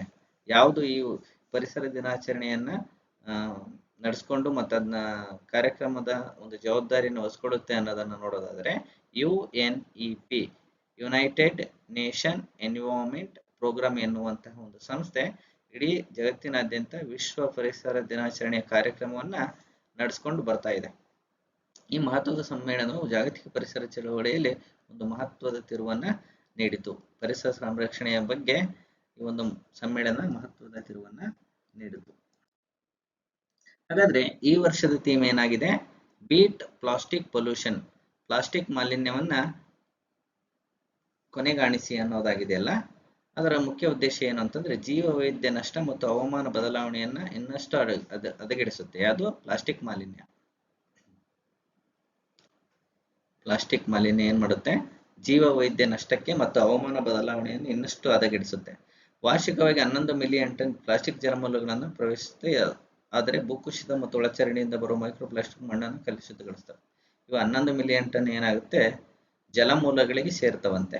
ಅದು ಏನ್ ಮಾಡುತ್ತೆ? ಭೂಕುಸಿತ ಮತ್ತು ಚರಂಡಿ ಒಳಗೆ ಸೇರಿಬಿಟ್ಟು ಮೈಕ್ರೋ ಪ್ಲಾಸ್ಟಿಕ್ಗಳು ಮತ್ತಷ್ಟು ಮಣ್ಣನ್ನ ಕಲುಷಿತಗೊಳಿಸ್ತವೆ. ಇತ್ತೀಚೆಗೆ ಮೈಕ್ರೋ ಪ್ಲಾಸ್ಟಿಕ್ನ ಪರಿಣಾಮ ಮಾನವರು ಸೇರಿದಂತೆ ಎಲ್ಲ ಜೀವಿಗಳ ಮೇಲೆ ಉಂಟಾಗ್ತಾ ಇದೆ. ಹಾಗಾದ್ರೆ ಜಾಗತಿಕ ಪ್ಲಾಸ್ಟಿಕ್ ಮಾಲಿನ್ಯ ಇದೆಯಲ್ಲ, ಅದರ ವೆಚ್ಚ ಸರಾಸರಿ ವರ್ಷಕ್ಕೆ 300 ರಿಂದ 600 ಶತಕೋಟಿ ಇದೆ ಅಂತೆ. ಪ್ಲಾಸ್ಟಿಕ್ ಮಾಲಿನ್ಯವನ್ನ ಕಡಿಮೆ ಮಾಡಕ್ಕಾಗಿ ಸರ್ಕಾರ ಏನ್ ಮಾಡ್ತಾ ಇದೆ? 300 ರಿಂದ 600 ಶತಕೋಟಿ US ಡಾಲರ್ ಅನ್ನ ವ್ಯಯ ಮಾಡ್ತಾ ಇದೆ. ಭಾರತವು ಪ್ರತಿ ವರ್ಷ ಅಂದಾಜು 9.3 ಮಿಲಿಯನ್ ಟನ್ ಪ್ಲಾಸ್ಟಿಕ್ ತ್ಯಾಜ್ಯವನ್ನು ಉತ್ಪಾದಿಸುತ್ತದೆ. ಭಾರತ ಪ್ರತಿ ವರ್ಷ ಎಷ್ಟು? 9.3 ಮಿಲಿಯನ್ ಟನ್ ಪ್ಲಾಸ್ಟಿಕ್ ತ್ಯಾಜ್ಯವನ್ನು ಉತ್ಪಾದಿಸುತ್ತೆ. ಇದು ಜಾಗತಿಕ ಒಟ್ಟು ಮೊತ್ತದ ಸರಿಸುಮಾರು 20% ಭಾರತದಲ್ಲೇ ಪ್ಲಾಸ್ಟಿಕ್ ತ್ಯಾಜ್ಯ ಉತ್ಪಾದನೆಯ ಮೂಲ ಭಾರತದಲ್ಲೇ ಕಂಡುಬರುತ್ತೆ. ಎಷ್ಟು? 20%, 9.3 ಮಿಲಿಯನ್ ಟನ್. ವಾರ್ಷಿಕವಾಗಿ 5.8 ಮಿಲಿಯನ್ ಟನ್ಗಳಿಂದ ಹೆಚ್ಚು ಸುಡುವುದರಿಂದ ವಿಷಕಾರಿ ಮಾಲಿನ್ಯಕಾರಗಳು ಬಿಡುಗಡೆಯಾಗ್ತವೆ. ವಾರ್ಷಿಕವಾಗಿ 5.8 ಮಿಲಿಯನ್ ಟನ್ಗಳನ್ನ ಪ್ಲಾಸ್ಟಿಕ್ ಅನ್ನ ಸುಟ್ಟು ಬಿಡ್ತಾರೆ. ನೀವೆಲ್ಲ ಕಡೆ ನೋಡ್ತೀರಿ, ಪ್ಲಾಸ್ಟಿಕ್ ಹೆಚ್ಚಿ ಸುಟ್ಟು ಬಿಡ್ತಾರೆ, ಅದು ಕುಡಿಯಲ್ಲ ಅಂತೇಳಿ. ಅದು ಏನ್ ಮಾಡುತ್ತೆ ಅಂದ್ರೆ ಗಾಳಿಗೆ, ವಾಯುಗೆ ಮಾಲಿನ್ಯಕಾರಗಳನ್ನು ಬಿಡುತ್ತೆ. ಮಾಲಿನ್ಯ ಹೋಗ್ಬಿಟ್ಟು ಅದರಲ್ಲಿ ಇರ್ತಕ್ಕಂಥ ವಿಷಕಾರಿ ವಸ್ತುಗಳು ಅದರಲ್ಲಿ ಸೇರ್ಪಡೆ ಆಗಿಬಿಡುತ್ತೆ. ಹಾಗಾಗಿ ಏನು ಪರಿಸರ ದಿನಾಚರಣೆ ನಿಮಿತ್ತವಾಗಿ ನಮ್ಮ ಕೇಂದ್ರ ಸರ್ಕಾರ ಒಂದು ಯೋಜನೆಯನ್ನು ಜಾರಿಗೆ ತಂದಿದೆ. ಏಕ್ ಪೇಡ್ ಮಾ ಕೆ ನಾಮ್ ಅಭಿಯಾನವನ್ನು ಜಾರಿಗೆ ತಂದಿದೆ. ಏನಿದು ಏಕ್ ಪೇಡ್ ಮಾ ಕೆ ನಾಮ್ ಅನ್ನುವಂತಹ ಅಭಿಯಾನ ಅಂದ್ರೆ ಇದು ತಾಯಂದಿರ ಹೆಸರಿನಲ್ಲಿ ಮರ ನೆಡುವುದನ್ನು ಪ್ರೋತ್ಸಾಹಿಸುವುದರ ಮೂಲಕ ಪರಿಸರ ಸಂರಕ್ಷಣೆಯನ್ನು ಮಾತೃತ್ವಕ್ಕೆ ಗೌರವದೊಂದಿಗೆ ಸಂಯೋಜಿಸುವ ಮೂಲಕ ತಾಯಂದಿರನ್ನು ಗೌರವಿಸುವ ಗುರಿಯನ್ನು ಹೊಂದಿದೆ. ಇನ್ನು ತಾಯಿಯನ್ನು ಗೌರವಿಸ್ತೀವಲ್ಲ, ತಾಯಿ ಹೆಸರಲ್ಲಿ ಒಂದು ಮರ ನೆಡೋದಪ್ಪ. ಮರ ನೆಟ್ಬಿಟ್ಟು ಪರಿಸರವನ್ನು ಬೆಳೆಸುವಂತಹ ಒಂದು ಅಭಿಯಾನ ಆಗಿದೆ. ಮರಗಳಂತೆ ತಾಯಂದಿರನ್ನು ಹೇಗೆ ಪೋಷಿಸುತ್ತಾರೋ, ಉಳಿಸಿಕೊಳ್ಳುತ್ತಾರೋ, ಹಾಗೆಯೇ ಮರಗಳನ್ನು ಕೂಡ ಪೋಷಿಸಿ ಉಳಿಸಿಕೊಳ್ಳಬೇಕು ಅನ್ನುವಂತಹ ಒಂದು ಘನ ಉದ್ದೇಶವನ್ನು ಹೊಂದಿದೆ. ಈ ಅಭಿಯಾನವನ್ನ ಪ್ರಧಾನಮಂತ್ರಿ ನರೇಂದ್ರ ಮೋದಿ ಅವರು 2024 ಜೂನ್ 5ರಂದ ವಿಶ್ವ ಪರಿಸರ ದಿನದಂದು ಉದ್ಘಾಟಿಸ್ತಾರೆ. ಇದರ ಮುಖ್ಯ ಉದ್ದೇಶ ನಾವು ಈಗ ಹೇಳಿದಂತೆ ಪರಿಸರವನ್ನ ತಾಯಿಯಷ್ಟೇ ಪ್ರೀತಿಸಿ ಬೆಳೆಸಿ ಪೋಷಿಸುವಂತಹ ಉದ್ದೇಶ ಹೊಂದಿದೆ. ಈಗ 146 ಕೋಟಿ ಜನಸಂಖ್ಯೆ ಇದೆಯಲ್ಲ, ಒಂದೊಂದು ಮರ ನೆಟ್ಟರು ಕೂಡ ಎಷ್ಟಾಗುತ್ತೆ? 140 ಕೋಟಿಗೂ ಅಧಿಕ ಮರಗಳಾಗುತ್ತೆ. ಹಾಗಾಗಿ ಈ ಒಂದು ನರೇಂದ್ರ ಮೋದಿ ಅವರ ಅಭಿಯಾನ ಅತ್ಯಂತ ಒಳ್ಳೆಯ ಘನ ಉದ್ದೇಶವನ್ನ ಹೊಂದಿದೆ. ಈ ಒಂದು ಪರಿಸರ ದಿನಾಚರಣೆಯ ಸಂದರ್ಭದಲ್ಲಿ ಒಂದು ಅರಾವಳಿ ಹಸಿರುಗೋಡೆ ಯೋಜನೆ ಅಂತೇಳಿ ಒಂದು ಉಪಕ್ರಮವನ್ನ ಜಾರಿಗೆ ತಂದರು. ಏನಿದು ಅನ್ನೋದನ್ನು ನೋಡೋದಾದ್ರೆ, ಇದು ಹರಿಯಾಣ ಮತ್ತು ರಾಜಸ್ಥಾನ, ಗುಜರಾತ್, ದೆಹಲಿ ರಾಜ್ಯಗಳನ್ನು ವ್ಯಾಪಿಸಿರುವಂತಹ ಅರಾವಳಿ ಪರ್ವತ ಶ್ರೇಣಿ. ಇದು ಅರಾವಳಿ ಪರ್ವತ ಶ್ರೇಣಿ ಇದೆಯಲ್ಲ, ಇದು ಹರಿಯಾಣ, ರಾಜಸ್ಥಾನ, ಗುಜರಾತ್ ಮತ್ತು ದೆಹಲಿಯಲ್ಲಿ ಹಬ್ಬಿದೆಯಲ್ಲ, ಇದರ ಪರ್ವತ ಶ್ರೇಣಿಯ ಸುತ್ತಲೂ 1400 ಕಿಲೋಮೀಟರ್ ಉದ್ದ ಮತ್ತು 5 ಕಿಲೋಮೀಟರ್ ಅಗಲದ ಹಸಿರು ಬೆಲ್ಟ್ ಹಸಿರು ವಲಯವನ್ನ ನಿರ್ಮಿಸುವಂತಹ ಗುರಿಯನ್ನು ಹೊಂದಿದೆ. 1400 ಕಿಲೋಮೀಟರ್ ಉದ್ದ ಪ್ಲಸ್ 5 ಕಿಲೋಮೀಟರ್ ಅಗಲ ಹಸಿರು ವಲಯವನ್ನ ನಿರ್ಮಿಸುವಂತಹ ಉದ್ದೇಶವನ್ನ ಇದು ಹೊಂದಿದೆ. ಇದಕ್ಕೆ ಏನ್ ಸ್ಫೂರ್ತಿ ಅನ್ನೋದಾದ್ರೆ, ಇದಕ್ಕೆ ಆಫ್ರಿಕಾದ green belt, great green wall, ಆಫ್ರಿಕಾದ ಗ್ರೇಟ್ ಗ್ರೀನ್ ವಾಲ್ ಯೋಜನೆಯಿಂದ ಪ್ರೇರಿತವಾಗಿ ಇದು ಪಶ್ಚಿಮದಲ್ಲಿ ಸೆನೆಗಾಲ್ನಿಂದ ಪೂರ್ವದಲ್ಲಿ ಜಿಬೌಟಿಯವರೆಗೆ ವ್ಯಾಪಿಸಿದೆ. ಇದು 2007ರಲ್ಲಿ ಪ್ರಾರಂಭಿಸಲಾಯಿತು. ಎಲ್ಲಿ? ಆಫ್ರಿಕಾದಲ್ಲಿ. ಆ ಒಂದು ಉಪಕ್ರಮವನ್ನ ಅಲ್ಲಿ ಇರ್ತಕ್ಕಂಥ ಗ್ರೇಟ್ ಗ್ರೀನ್ ವಾಲ್ ನ ಒಂದು ಪ್ರೇರಣೆಯನ್ನು ತೆಗೆದುಕೊಂಡು ನಾವು ಅರಾವಳಿ ಹಸಿರು ಗೋಡೆ ಯೋಜನೆಯನ್ನ ಜಾರಿಗೆ ತಂದಿದ್ದಾರೆ. ಏನು ಈ ಯೋಜನೆ ತಂದಿರೋ ಉದ್ದೇಶ ಏನು ಅಂತಂದ್ರೆ, ಅರಾವಳಿ ಶ್ರೇಣಿಯುದ್ದಕ್ಕೂ ಬೋರ್ಬಂದರಿನಿಂದ ಬಾಣೆಪತ್ತುವರೆಗೆ ಹಸಿರು ಪಟ್ಟಿ ರಚಿಸುವ ಮೂಲಕ ಭೂ ಅವನತಿ ಮತ್ತು ತಾರು ಮರುಭೂಮಿಯನ್ನ ಪೂರ್ವಕ್ಕೆ ಹರಡುವಿಕೆಯನ್ನ ಎದುರಿಸುವುದು. ಏನ್ ತಾರು ಮರುಭೂಮಿ ಇದೆಯಲ್ಲ ನಮ್ಮ ದೇಶದಲ್ಲಿ, ಅದರ ವಿಸ್ತರಣೆಯನ್ನ ತಡೆಯುವಂಥದ್ದು. ವಿಸ್ತರಣೆ ತಡೆಯೋದು ಅಂದ್ರೆ ಮರಳುಗಾಡು ಮತ್ತು ಬರ ಭೂಮಿಯಾಗಿ ವಿಸ್ತರಣೆಯಾಗದಂತೆ ತಡೆಯೋದು. ಮರಳುಗಾಡನ್ನ ವಿಸ್ತರಣೆ ಆಗುವುದನ್ನ ತಡೆಯುವಂತಹ ಘನ ಉದ್ದೇಶವನ್ನ ಈ ಅರಾವಳಿ ಹಸಿರು ಗೋಡೆ ಯೋಜನೆ ಹೊಂದಿದೆ. ಇದು ಏನು ವಿಶ್ವ ಪರಿಸರ ದಿನಾಚರಣೆಯ ವಿಶೇಷತೆಗಳು ಮತ್ತು ಆ ಒಂದು ವಿಶ್ವ ಪರಿಸರ ದಿನಾಚರಣೆಯನ್ನು ವಿಶೇಷವಾಗಿ ಆಚರಿಸಕ್ಕೆ ಏನು ಈ 2 ಉಪಕ್ರಮಗಳನ್ನ ಜಾರಿಗೆ ತಂದಿದ್ದಾರೆ. ಹಾಗೇನೆ ಭಾರತದ ಪ್ಲಾಸ್ಟಿಕ್ ಮಾಲಿನ್ಯಕ್ಕೆ ಈ ವರ್ಷ ಏನು ಪ್ಲಾಸ್ಟಿಕ್ ಮಾಲಿನ್ಯ ಜಾರಿ ತಂದ್ರಲ್ಲ, ಬೀಟ್ ಪ್ಲಾಸ್ಟಿಕ್ ಪೊಲ್ಯೂಷನ್ ಅಂತ ಉಪಕ್ರಮ ಜಾರಿಗೆ ತಂದ್ರಲ್ಲ, ಹಾಗಾದ್ರೆ ಭಾರತದಲ್ಲಿ ಹೆಚ್ಚಿನ ಪ್ಲಾಸ್ಟಿಕ್ ಮಾಲಿನ್ಯಕ್ಕೆ ಮುಖ್ಯ ಕಾರಣಗಳು ಏನು ಅನ್ನೋದನ್ನ ನೋಡೋದಾದ್ರೆ, ವಾರ್ಷಿಕವಾಗಿ 3.5 ಮಿಲಿಯನ್ ಟನ್ ಪ್ಲಾಸ್ಟಿಕ್ ತ್ಯಾಜ್ಯ ಉತ್ಪಾದಿಸಲಾಗುತ್ತೆ. ಹೆಚ್ಚುತ್ತಿರುವ ಕೈಗಾರೀಕರಣ ಮತ್ತು ಗ್ರಾಹಕೀಕರಣದಿಂದ ತಲಾವಾರು ಪ್ಲಾಸ್ಟಿಕ್ ಬಳಕೆ ಸುಮಾರು 11 ಕೆಜಿಗೆ ತಲುಪಿದೆ. ಪ್ರತಿ ವ್ಯಕ್ತಿ 11 ಕೆಜಿ ಪ್ಲಾಸ್ಟಿಕ್ ವಾರ್ಷಿಕ ಉತ್ಪಾದನೆ ಮಾಡ್ತಾನೆ. ನೀವುಗಳಿದೇವಲ್ಲ, ಪ್ರತಿ ವರ್ಷ 11 ಕೆಜಿ ಪ್ಲಾಸ್ಟಿಕ್ ಅನ್ನ ಪರಿಸರಕ್ಕೆ ಎಸ್ದು ಬಿಡ್ತೀವಿ. ಹಾಗಾಗಿ ಪ್ಲಾಸ್ಟಿಕ್ ಮಾಲಿನ್ಯ ಉಂಟಾಗುತ್ತೆ. ಹಾಗೇನೆ ಇದರ ಪರಿಣಾಮವಾಗಿ ಜಾಗತಿಕ ಪ್ಲಾಸ್ಟಿಕ್ ಮಾಲಿನ್ಯಕಾರಕ ಟಾಪ್ 10 ದೇಶಗಳಲ್ಲಿ ಭಾರತವು ಸ್ಥಾನ ಪಡೆದಿದೆ. ಅತಿ ಹೆಚ್ಚು ಪ್ಲಾಸ್ಟಿಕ್ ಮಾಲಿನ್ಯಕಾರಕ ಟಾಪ್ ದೇಶಗಳಲ್ಲಿ ಭಾರತ ಕೂಡ ಒಂದಾಗಿದೆ. ಈಗಾಗಲೇ ನಾವು ಜನಸಂಖ್ಯೆಯಲ್ಲಿ ನಂಬರ್ 1 ಸ್ಥಾನ ಇದ್ದೀವಿ. ಇನ್ನು ಪ್ಲಾಸ್ಟಿಕ್ ಪೊಲ್ಯೂಷನ್ ನಲ್ಲಿ ಪ್ಲಾಸ್ಟಿಕ್ ಮಾಲಿನ್ಯಕಾರ ಉತ್ಪಾದನೆ ಮಾಡಲು ಕೂಡ ಟಾಪ್ 10 ಒಳಗೆ ಸ್ಥಾನ ಪಡೆದಿದ್ದೀವಿ. ಕಳಪೆ ತ್ಯಾಜ್ಯ ನಿರ್ವಹಣೆ. ಭಾರತದಲ್ಲಿ ಕೇವಲ 15ರಿಂದ 20% ಪ್ಲಾಸ್ಟಿಕ್ ತ್ಯಾಜ್ಯ ಮಾತ್ರ ಮರುಬಳಕೆ ಮಾಡಲಾಗ್ತಾ ಇದೆ. ಉಳಿದ ತ್ಯಾಜ್ಯವು ಭೂಕುಸಿತ, ಜಲಮೂಲಗಳಲ್ಲಿ ಕೊನೆಗೊಳ್ಳುತ್ತದೆ ಮತ್ತು ಸುಡಲಾಗುತ್ತದೆ. ನೋಡಿ, ಭಾರತದಲ್ಲಿ ಕೇವಲ 15ರಿಂದ 20% ಮಾತ್ರ ಏನ್ ಮಾಡ್ತಾರೆ? ರೀಸೈಕಲ್ ಮಾಡ್ತಾರೆ, ರೀಯೂಸ್ ಮಾಡ್ತಾರೆ. ಇನ್ನು ಉಳಿದಿರುವಂತಹ 80ರಿಂದ 85% ಪರಿಸರಕ್ಕೆ ಎಸ್ದು ಬಿಡ್ತಾರೆ. ಉಳಿದ ತ್ಯಾಜ್ಯವು ಭೂಕುಸಿತ, ಎಲ್ಲೆಲ್ಲಿ ಹೋಗುತ್ತೆ? ಭೂಕುಸಿತ, ಜಲಮೂಲಗಳಿಗೆ ಹೋಗಿ ಭೂಕುಸಿತ, ಜಲಮೂಲ ಮತ್ತೆ ಸುಟ್ಟು ಬಿಡ್ತಾರೆ. ಈ 3 ಕಡೆ 80ರಿಂದ 85% ಪರಿಸರಕ್ಕೆ ನೇರವಾಗಿ ಹಾಕೋದ್ರಿಂದ ಪ್ಲಾಸ್ಟಿಕ್ ಪೊಲ್ಯೂಷನ್ ಹೆಚ್ಚಾಗುತ್ತೆ. ಹಾಗಾಗಿ ಈ ವರ್ಷದ theme beet plastic pollution.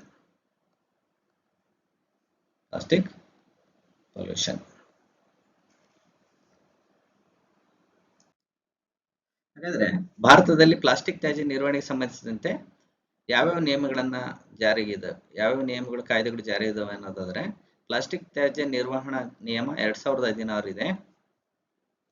Plastic ತ್ಯಾಜ್ಯ ನಿರ್ವಹಣೆ ತಿದ್ದುಪಡಿ ಕಾಯ್ದೆ 2022, ಪ್ಲಾಸ್ಟಿಕ್ ತ್ಯಾಜ್ಯ ನಿರ್ವಹಣೆ ತಿದ್ದುಪಡಿ 2024 ಮತ್ತೆ ಸ್ವಚ್ಛ ಭಾರತ ಮಿಷನ್, ಭಾರತ ಪ್ಲಾಸ್ಟಿಕ್ ಒಪ್ಪಂದ ಇದೆ. ಇವೆಲ್ಲ ಏನ್ ಮಾಡ್ತವೆ? ಪ್ಲಾಸ್ಟಿಕ್ ತ್ಯಾಜ್ಯವನ್ನ ನಿಯಂತ್ರಿಸುವಲ್ಲಿ ಪರಿಣಾಮಕಾರಿಯಾಗಿರುವಂತಹ ನಿಯಮಗಳು, ಕಾನೂನುಗಳನ್ನು ಜಾರಿಗೆ ತರ್ತವೆ. ಈಗ ಇನ್ನೊಂದು ಪ್ರಮುಖ ಪ್ರಚಲಿತ ಘಟನೆ, ವಿಶ್ವ ಹೈಡ್ರೋಜನ್ ಶೃಂಗಸಭೆ ಇತ್ತೀಚೆಗೆ ಎಲ್ಲಿ ನಡೆಯಿತು? A England, B Netherland, C Japan, D USA. ನಿಮ್ಮ ಉತ್ತರ ಏನಾಗಿರ್ಬೇಕು ಅಂದ್ರೆ ನೆದರ್ಲ್ಯಾಂಡ್.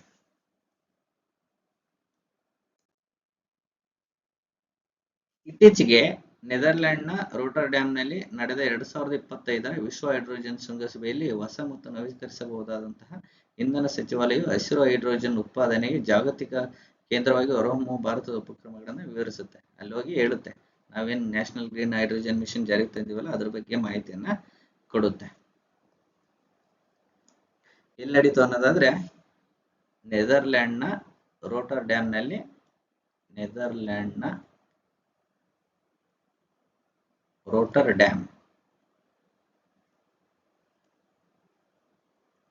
ಡ್ಯಾಮ್ನಲ್ಲಿ ವಿಶ್ವ ಹೈಡ್ರೋಜನ್ ಶೃಂಗಸಭೆ ನಡೀತು.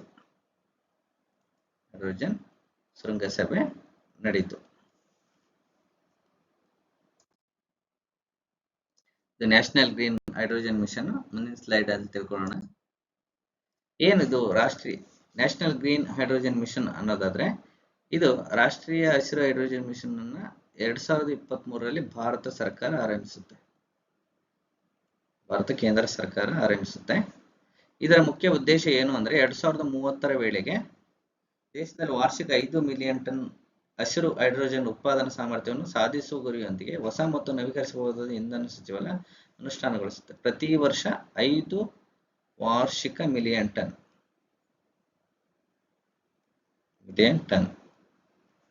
ಹಸಿರು ಹೈಡ್ರೋಜನ್ ಉತ್ಪಾದಿಸುತ್ತೆ ವಾರ್ಷಿಕ. ನ್ಯಾಷನಲ್ ಗ್ರೀನ್ ಹೈಡ್ರೋಜನ್ ಮಿಷನ್ ಅಡಿಯಲ್ಲಿ ಹಸಿರು ಹೈಡ್ರೋಜನ್ ಪರಿವರ್ತನೆಗಾಗಿ ಕಾರ್ಯತಂತ್ರ ಹಸ್ತಕ್ಷೇಪಗಳು, ಕಾರ್ಯಕ್ರಮಗಳು, ಎಲೆಕ್ಟ್ರೋಲೈಸರ್ಗಳ ಉತ್ಪಾದನೆ, ಹಸಿರು ಅಮೋನಿಯಾ ಉತ್ಪಾದನೆಗೆ ಪ್ರೋತ್ಸಾಹ ನೀಡುತ್ತೆ. ಈ ಎರಡು ಉಪಕ್ರಮಗಳಿಗೆ ಪ್ರೋತ್ಸಾಹ ನೀಡುತ್ತೆ ಯಾವುದು? ರಾಷ್ಟ್ರೀಯ ಹಸಿರು ಹೈಡ್ರೋಜನ್ ಮಿಷನ್. ಭಾರತದಲ್ಲಿ ಹಸಿರು ಹೈಡ್ರೋಜನ್ ಪರಿಸರ ವ್ಯವಸ್ಥೆಯನ್ನು ಅಭಿವೃದ್ಧಿಪಡಿಸುವ ಮಿಷನ್ ಮತ್ತು ಹಂತಗಳ ಕುರಿತು ಮಾಹಿತಿಯನ್ನು ಒದಗಿಸಲು ಮೀಸಲಾದ ಪೋರ್ಟಲ್ ಅನ್ನ ನ್ಯಾಷನಲ್ ಗ್ರೀನ್ ಹೈಡ್ರೋಜನ್ ಮಿಷನ್ ಪ್ರಾರಂಭಿಸುತ್ತೆ. ಭಾರತವು ಉಕ್ಕು, ಸಾರಿಗೆ, ಹಡಗು ವಲಯಗಳಲ್ಲಿ ಹಸಿರು ಹೈಡ್ರೋಜನ್ ಬಳಕೆಗಾಗಿ ಯೋಜನಾ ಮಾರ್ಗಸೂಚಿಗಳನ್ನು ಬಿಡುಗಡೆ ಮಾಡಿದೆ. ಉಕ್ಕು ವಲಯದಲ್ಲಿ, ಸಾರಿಗೆ ವಲಯದಲ್ಲಿ, ಹಡಗು ವಲಯದಲ್ಲಿ ಇಂಧನವಾಗಿ ಹೈಡ್ರೋಜನ್ ಬಳಸುವಂತಹ ಒಂದು ಯೋಜನಾ ಮಾರ್ಗಸೂಚಿಗಳನ್ನ ನ್ಯಾಷನಲ್ ಗ್ರೀನ್ ಹೈಡ್ರೋಜನ್ ಮಿಷನ್ ಬಿಡುಗಡೆ ಮಾಡಿದೆ.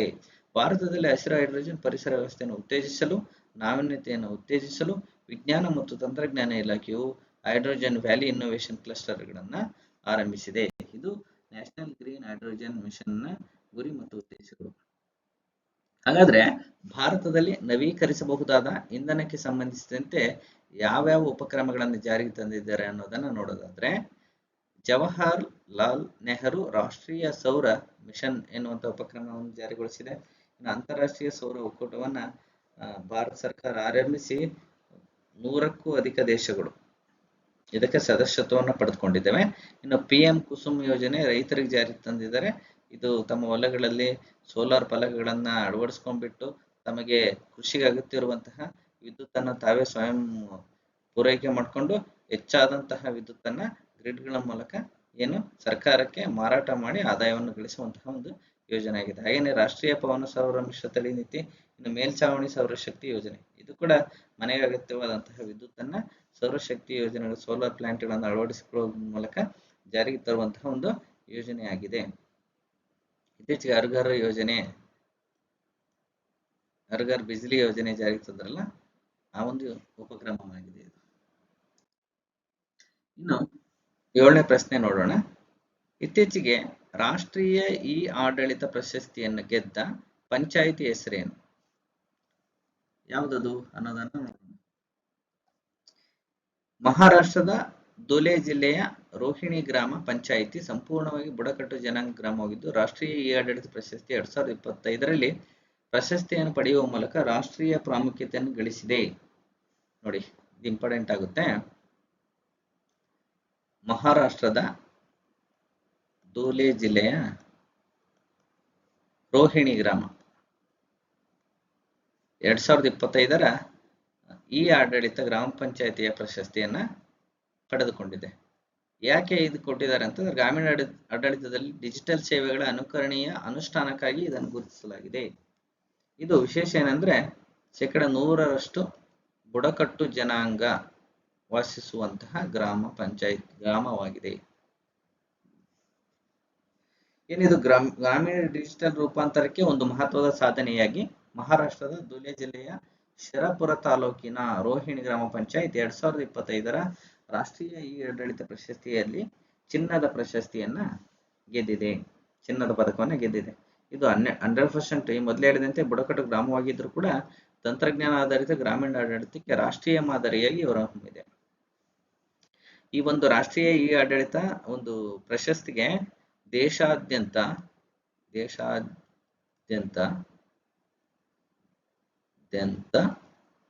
ಎಷ್ಟು 1.45 ಲಕ್ಷ ಅರ್ಜಿ ಸಲ್ಲಿಸಿರ್ತಾರೆ. ಆ ಒಂದು ಎಲ್ಲ 1.45 ಲಕ್ಷ ಗ್ರಾಮ ಪಂಚಾಯತ್ಗಳಲ್ಲಿ ಈ ರೋಹಿಣಿ ಗ್ರಾಮ ಅತ್ಯುತ್ತಮ ಆಡಳಿತ ಪ್ರಶಸ್ತಿಯನ್ನ ಗೆದ್ದುಕೊಂಡಿದೆ. ಜೂನ್ 9ರಂದು 2025ರಲ್ಲಿ ವಿಶಾಖಪಟ್ಟಣದಲ್ಲಿ ನಡೆಯುವಂತಹ ರಾಷ್ಟ್ರೀಯ ಆಡಳಿತ ಸಮ್ಮೇಳನದಲ್ಲಿ ಪ್ರಶಸ್ತಿಯನ್ನು ಪಡೆಯಲಿದೆ. 2025ರಲ್ಲಿ 28ನೇ ರಾಷ್ಟ್ರೀಯ ಆಡಳಿತ ಸಮ್ಮೇಳನ ವಿಶಾಖಪಟ್ಟಣದಲ್ಲಿ ನಡೆಯುತ್ತೆ. ಇದು ನೆನಪಿರ್ಬೇಕು ನಿಮಗೆ. ವಿಶಾಖಪಟ್ಟಣದಲ್ಲಿ ರಾಷ್ಟ್ರೀಯ ಆಡಳಿತ ಸಮ್ಮೇಳನ ನಡೆಯುತ್ತೆ. ಅಲ್ಲಿ ರೋಹಿಣಿ ಗ್ರಾಮಕ್ಕೆ ರಾಷ್ಟ್ರೀಯ ಆಡಳಿತದ ಪ್ರಶಸ್ತಿ ಚಿನ್ನದ ಪದಕವನ್ನ ನೀಡಿ ಗೌರವಿಸಲಾಗುತ್ತೆ.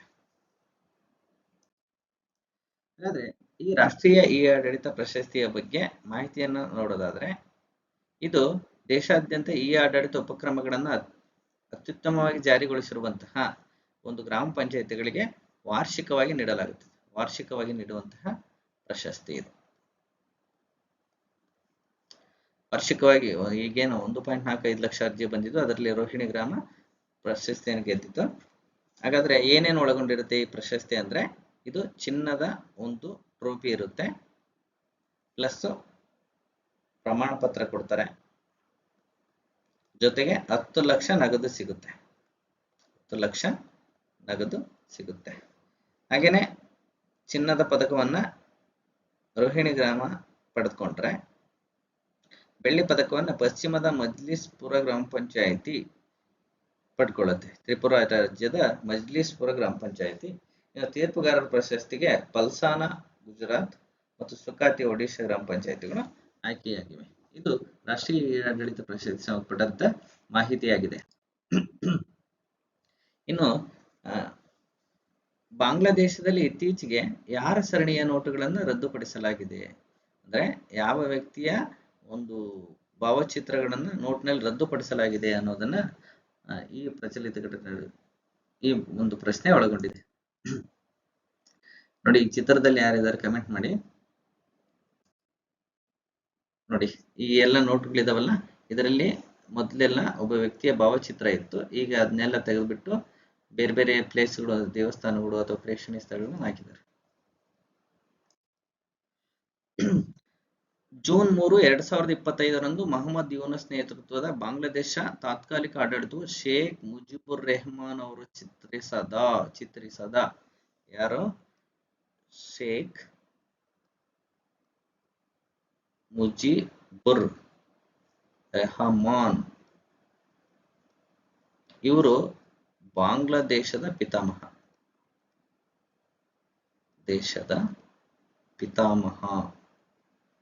ನಮ್ಮ ರಾಷ್ಟ್ರದ ಪಿತಾಮಹ ಯಾರು? ಗಾಂಧೀಜಿ ಇದ್ದಂತೆ ಆ ದೇಶಕ್ಕೆ ಶೇಖ್ ಮುಜಿಬುರ್ ರೆಹಮಾನ್ ಅಂತಕ್ಕಂಥವರು ಪ್ರಧಾನಮಂತ್ರಿ ಆಗಿದ್ದಾರೆ. ಈಗ ಇತ್ತೀಚೆಗೆ ಜಾರಿಗೆ ಬಂದಿರುವಂತಹ ಶೇಖ್ ಮುಜಿಬುರ್ ತಾತ್ಕಾಲಿಕ ಆಡಳಿತ ಸರ್ಕಾರ ಏನ್ ಮಾಡಿದೆ ಅಂತಂದ್ರೆ, ಅವರು ಏನು ಮುದ್ರಿಸ್ತಾ ಇದ್ರಲ್ಲ ನೋಟುಗಳಲ್ಲಿ ಅವ್ರ ಭಾವಚಿತ್ರವನ್ನ, ಅವರ ಭಾವಚಿತ್ರವನ್ನು ಚಿತ್ರಿಸದ ಇಲ್ಲದೆ ಇರುವಂತಹ ನೋಟುಗಳನ್ನ, ಕರೆನ್ಸಿ ನೋಟುಗಳನ್ನ ಪರಿಚಯ ಮಾಡಿದೆ. ಹಾಗಾದ್ರೆ ಬಾಂಗ್ಲಾದೇಶದ ಕರೆನ್ಸಿ ಯಾವುದು ಅಂತಂದ್ರೆ ಟಾಕಾ. ಯಾವುದು? ಟಾಕಾ ಕರೆನ್ಸಿ. ಈ ಟಾಕಾ ಸರಣಿ ಈಗ ರಾಜಕೀಯ ವಿಚಾರಣೆಗೆ ತಟಸ್ಥಗೊಳಿಸುವ ಪ್ರಯತ್ನದಲ್ಲಿ ರಮಣೀಯ ದೃಶ್ಯಗಳು, ಪರಂಪರೆಯ ತಾಣಗಳು ಮತ್ತು ಧಾರ್ಮಿಕ ಹೆಗ್ಗುರುತುಗಳನ್ನು ಪ್ರದರ್ಶಿಸುತ್ತದೆ. ಇದು ಏನ್ ಮಾಡುತ್ತೆ ಅಂತಂದ್ರೆ, ಅವರ ಒಂದು ಭಾವಚಿತ್ರದ ಬದಲಿಯಾಗಿ ಅಲ್ಲಿನ ಬಾಂಗ್ಲಾದ ಪರಂಪರೆ ಮತ್ತು ಐತಿಹಾಸಿಕ ತಾಣಗಳು ಮತ್ತೆ ರಮಣೀಯ ದೃಶ್ಯಗಳು, ಅಂದ್ರೆ ನೈಸರ್ಗಿಕ ರಮಣೀಯ ದೃಶ್ಯಗಳು, ಪ್ರವಾಸಿ ಸ್ಥಳಗಳು, ಜೊತೆಗೆ ಧಾರ್ಮಿಕ ದೇವಾಲಯಗಳು ಮತ್ತೆ ಧಾರ್ಮಿಕ ಹೆಗ್ಗುರುತುಗಳನ್ನ ಆ ನೋಟುಗಳಲ್ಲಿ ಮುದ್ರಿಸಿ ಚಲಾವಣೆ ಮಾಡ್ತಾ ಇದ್ದಾರೆ. ಬಾಂಗ್ಲಾದೇಶ ಮಧ್ಯಂತರ ಸರ್ಕಾರ ಮೊಹಮ್ಮದ್ ಯೂನುಸ್ ನೇತೃತ್ವದಲ್ಲಿ ದೇಶದ ಸ್ಥಾಪಕ ಪಿತಾಮಹ ಶೇಖ್ ಮುಜಿಬುರ್ ರೆಹಮಾನ್ ಅವರ ಭಾವಚಿತ್ರ ಹೊಂದಿರದ ಹೊಸ ಸರಣಿಯ ನೋಟುಗಳನ್ನ ಬಿಡುಗಡೆ ಮಾಡಿದ್ರು. ಯಾಕೆ ಸುದ್ದಿಯಲ್ಲಿದೆ ಅನ್ನೋದಾದ್ರೆ, ಬಾಂಗ್ಲಾದೇಶ ಒಂದಿದ್ದು ಒಂದು ಸುದ್ದಿಯಲ್ಲಿ ಇದ್ದೇ ಇರುತ್ತೆ. ಈಗ ಯಾಕೆ ಸುದ್ದಿಯಲ್ಲಿದೆ ಅಂತಂದ್ರೆ, ಈ ನೋಟುಗಳಲ್ಲಿ ಬಾಂಗ್ಲಾದೇಶದ ಪಿತಾಮಹನನ್ನ ತೆಗೆದು ಹಾಕಿದೆ. ಬಾಂಗ್ಲಾದೇಶದ ಆಳವಾದ ರಾಜಕೀಯ ಪರಿವರ್ತನೆಯ ಸಮಯದಲ್ಲಿ ಈ ಹೊಸ ನೋಟುಗಳ ಅನಾವರಣ ಸಂಭವಿಸಿದೆ. 2024ರಲ್ಲಿ ಶೇಖ್ ಹಸೀನಾ ಅವರ ಸರ್ಕಾರವನ್ನು ಪದಚ್ಯುತಗೊಳಿಸಿ ಪ್ರಸ್ತುತ ದೇಶವು ಮಧ್ಯಂತರ ಸಲಹಾ ಮಂಡಳಿಯ ನೇತೃತ್ವದಲ್ಲಿ ಮುಜಿಬುರ್ ರೆಹಮಾನ್ ಅವರ ಭಾವಚಿತ್ರವನ್ನು ತೆಗೆದುಹಾಕುವ ನಿರ್ಧಾರವನ್ನು ಹೆಚ್ಚು ತಟಸ್ಥ ಮತ್ತು ಎಲ್ಲರನ್ನು ಒಳಗೊಂಡಿರುವ ರಾಷ್ಟ್ರೀಯ ಗುರುತನ್ನಾಗಿ ಪ್ರಸ್ತುತಪಡಿಸುವಂತಹ ಪ್ರಯತ್ನ ಅಂತ ಹೇಳ್ತಾ ಇದ್ದಾರೆ. ಏನಂದ್ರೆ ಕೇವಲ ಯಾವುದೇ ಒಂದು ಪಕ್ಷ ಅಥವಾ ಒಬ್ಬ ವ್ಯಕ್ತಿಯನ್ನ ಅಲ್ಲಿ ಆ ನೋಟುಗಳಲ್ಲಿ ಗುರುತಿಸೋದು ಬೇಡ, ಇಡೀ ದೇಶದ ಒಂದು ಸಮಷ್ಟಿಯನ್ನು ಗುರುತಿಸುವಂತಹ ಒಂದು ಚಿತ್ರಗಳನ್ನ ಅದರ ಮೇಲೆ ಚಿತ್ರಿಸೋಣ ಅನ್ನುವಂತಹ ಒಂದು ನಿರ್ಧಾರಕ್ಕೆ ಬಂದ್ಬಿಟ್ಟು ಅವರ ಭಾವಚಿತ್ರವನ್ನ ನೋಟುಗಳಿಂದ ತೆಗೆದುಹಾಕಲಾಗಿದೆ. ಹೊಸ ನೋಟುಗಳ ಪ್ರಮುಖ ಮುಖ್ಯಾಂಶಗಳು ಏನು ಒಳಗೊಂಡಿದೆ ಹೊಸ ನೋಟುಗಳು ಅನ್ನೋದಾದ್ರೆ, ಹೊಸ ನೋಟುಗಳು 3 ಮುಖ್ಯ ಬೆಲೆಯಾಗಿದೆ. 3 ರೀತಿಯಲ್ಲಿ ಜಾರಿಗೆ ತಂದಿದ್ದಾರೆ. ಟಕ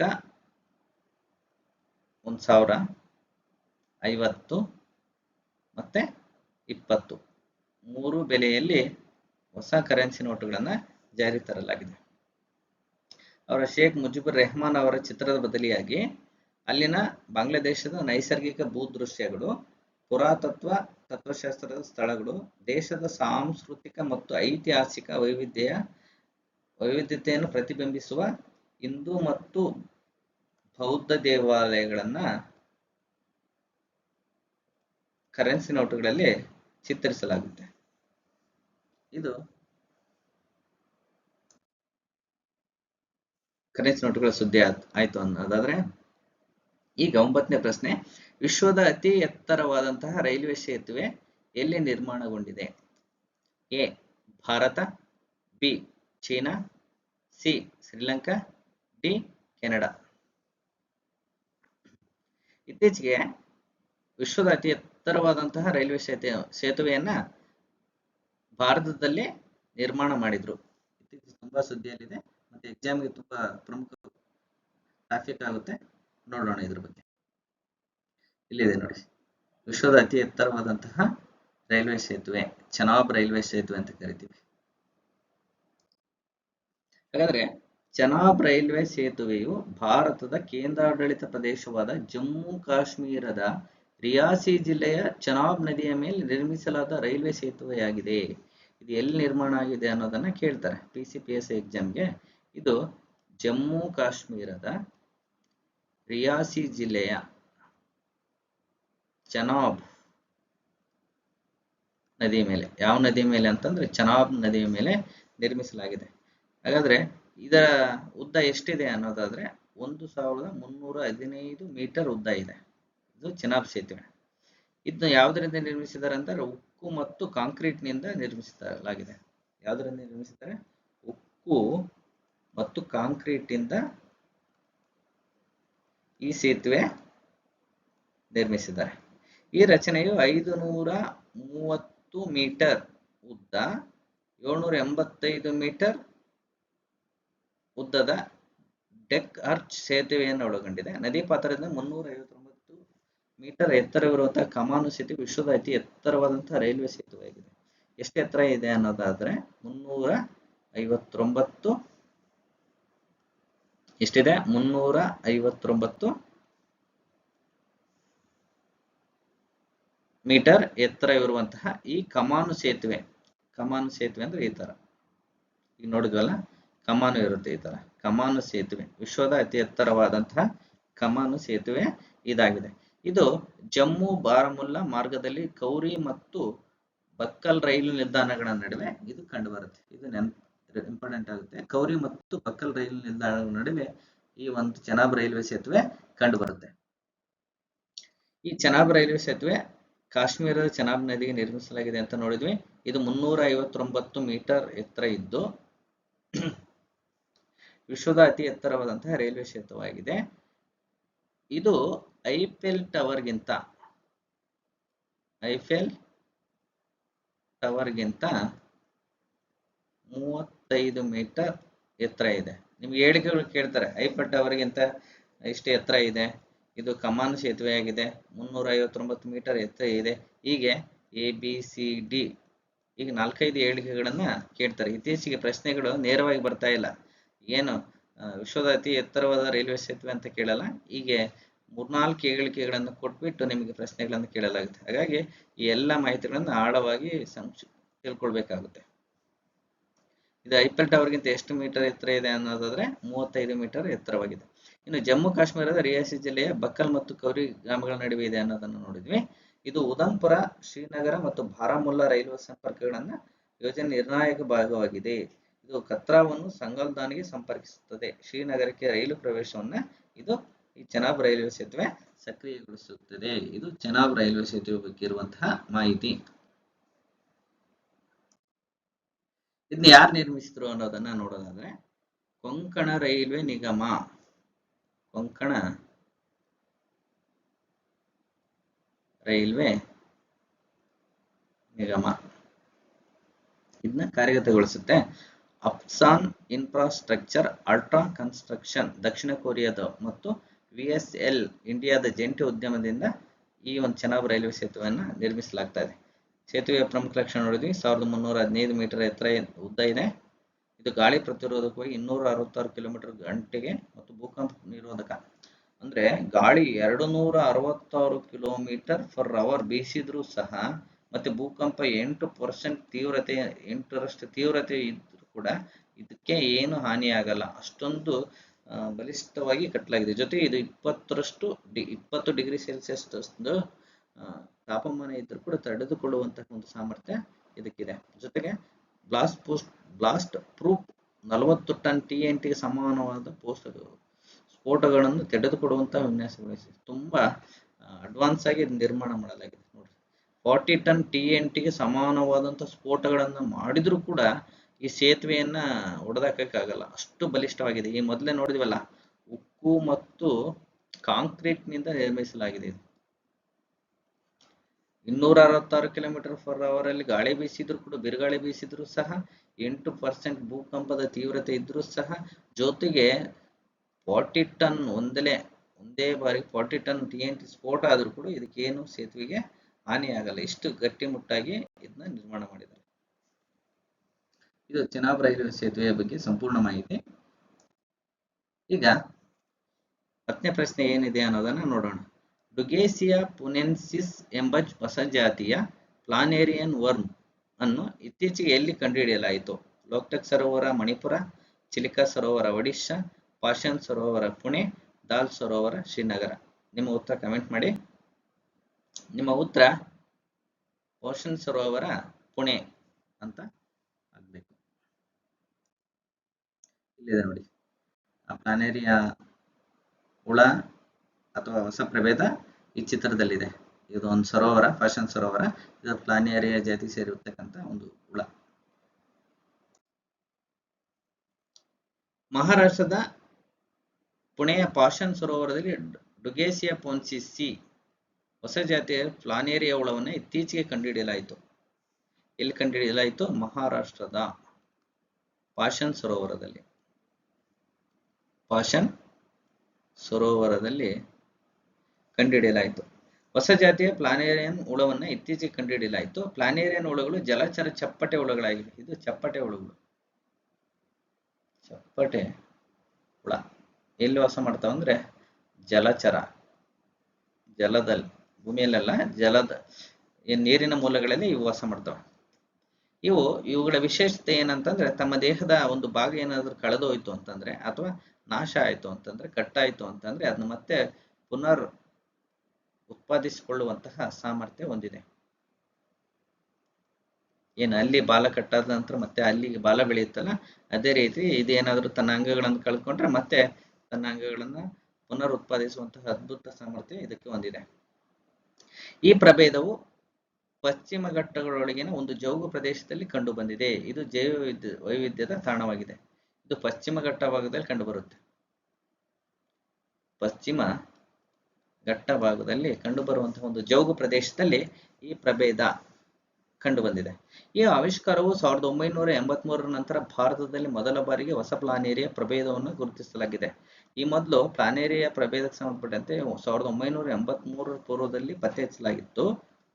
ಅದು ಇಷ್ಟು ವರ್ಷಗಳ ನಂತರ ಮತ್ತೆ ಪ್ಲಾನೇರಿಯಾ ಸೇರಿದ ಹೊಸ ಪ್ರಭೇದ ಪತ್ತೆಯಾಗಿದೆ ಭಾರತದಲ್ಲಿ.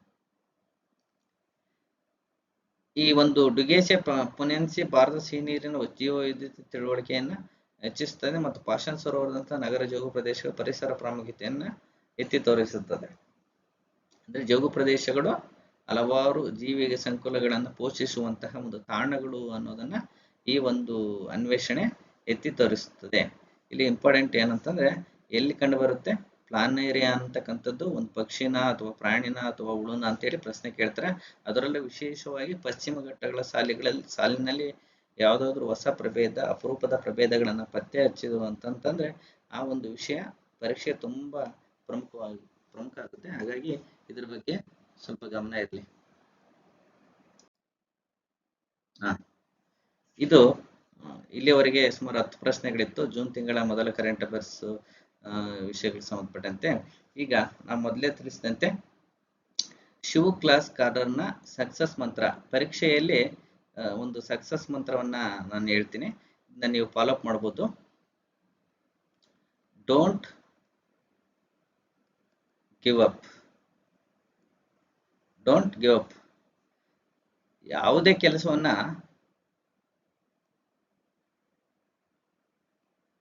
ಆರಂಭಿಸಿ ಅರ್ಧಕ್ಕೆ ಬಿಡಬಾರದು, ಅರ್ಧಕ್ಕೆ ನಿಲ್ಲಿಸಬಾರದು, ಅಥವಾ ನನ್ನಿಂದ ಆಗಲ್ಲ, ನನ್ನಿಂದ ಆಗುವುದಿಲ್ಲ ಎನ್ನುವ ನಿರ್ಧಾರಕ್ಕೆ ಬರಬಾರದು.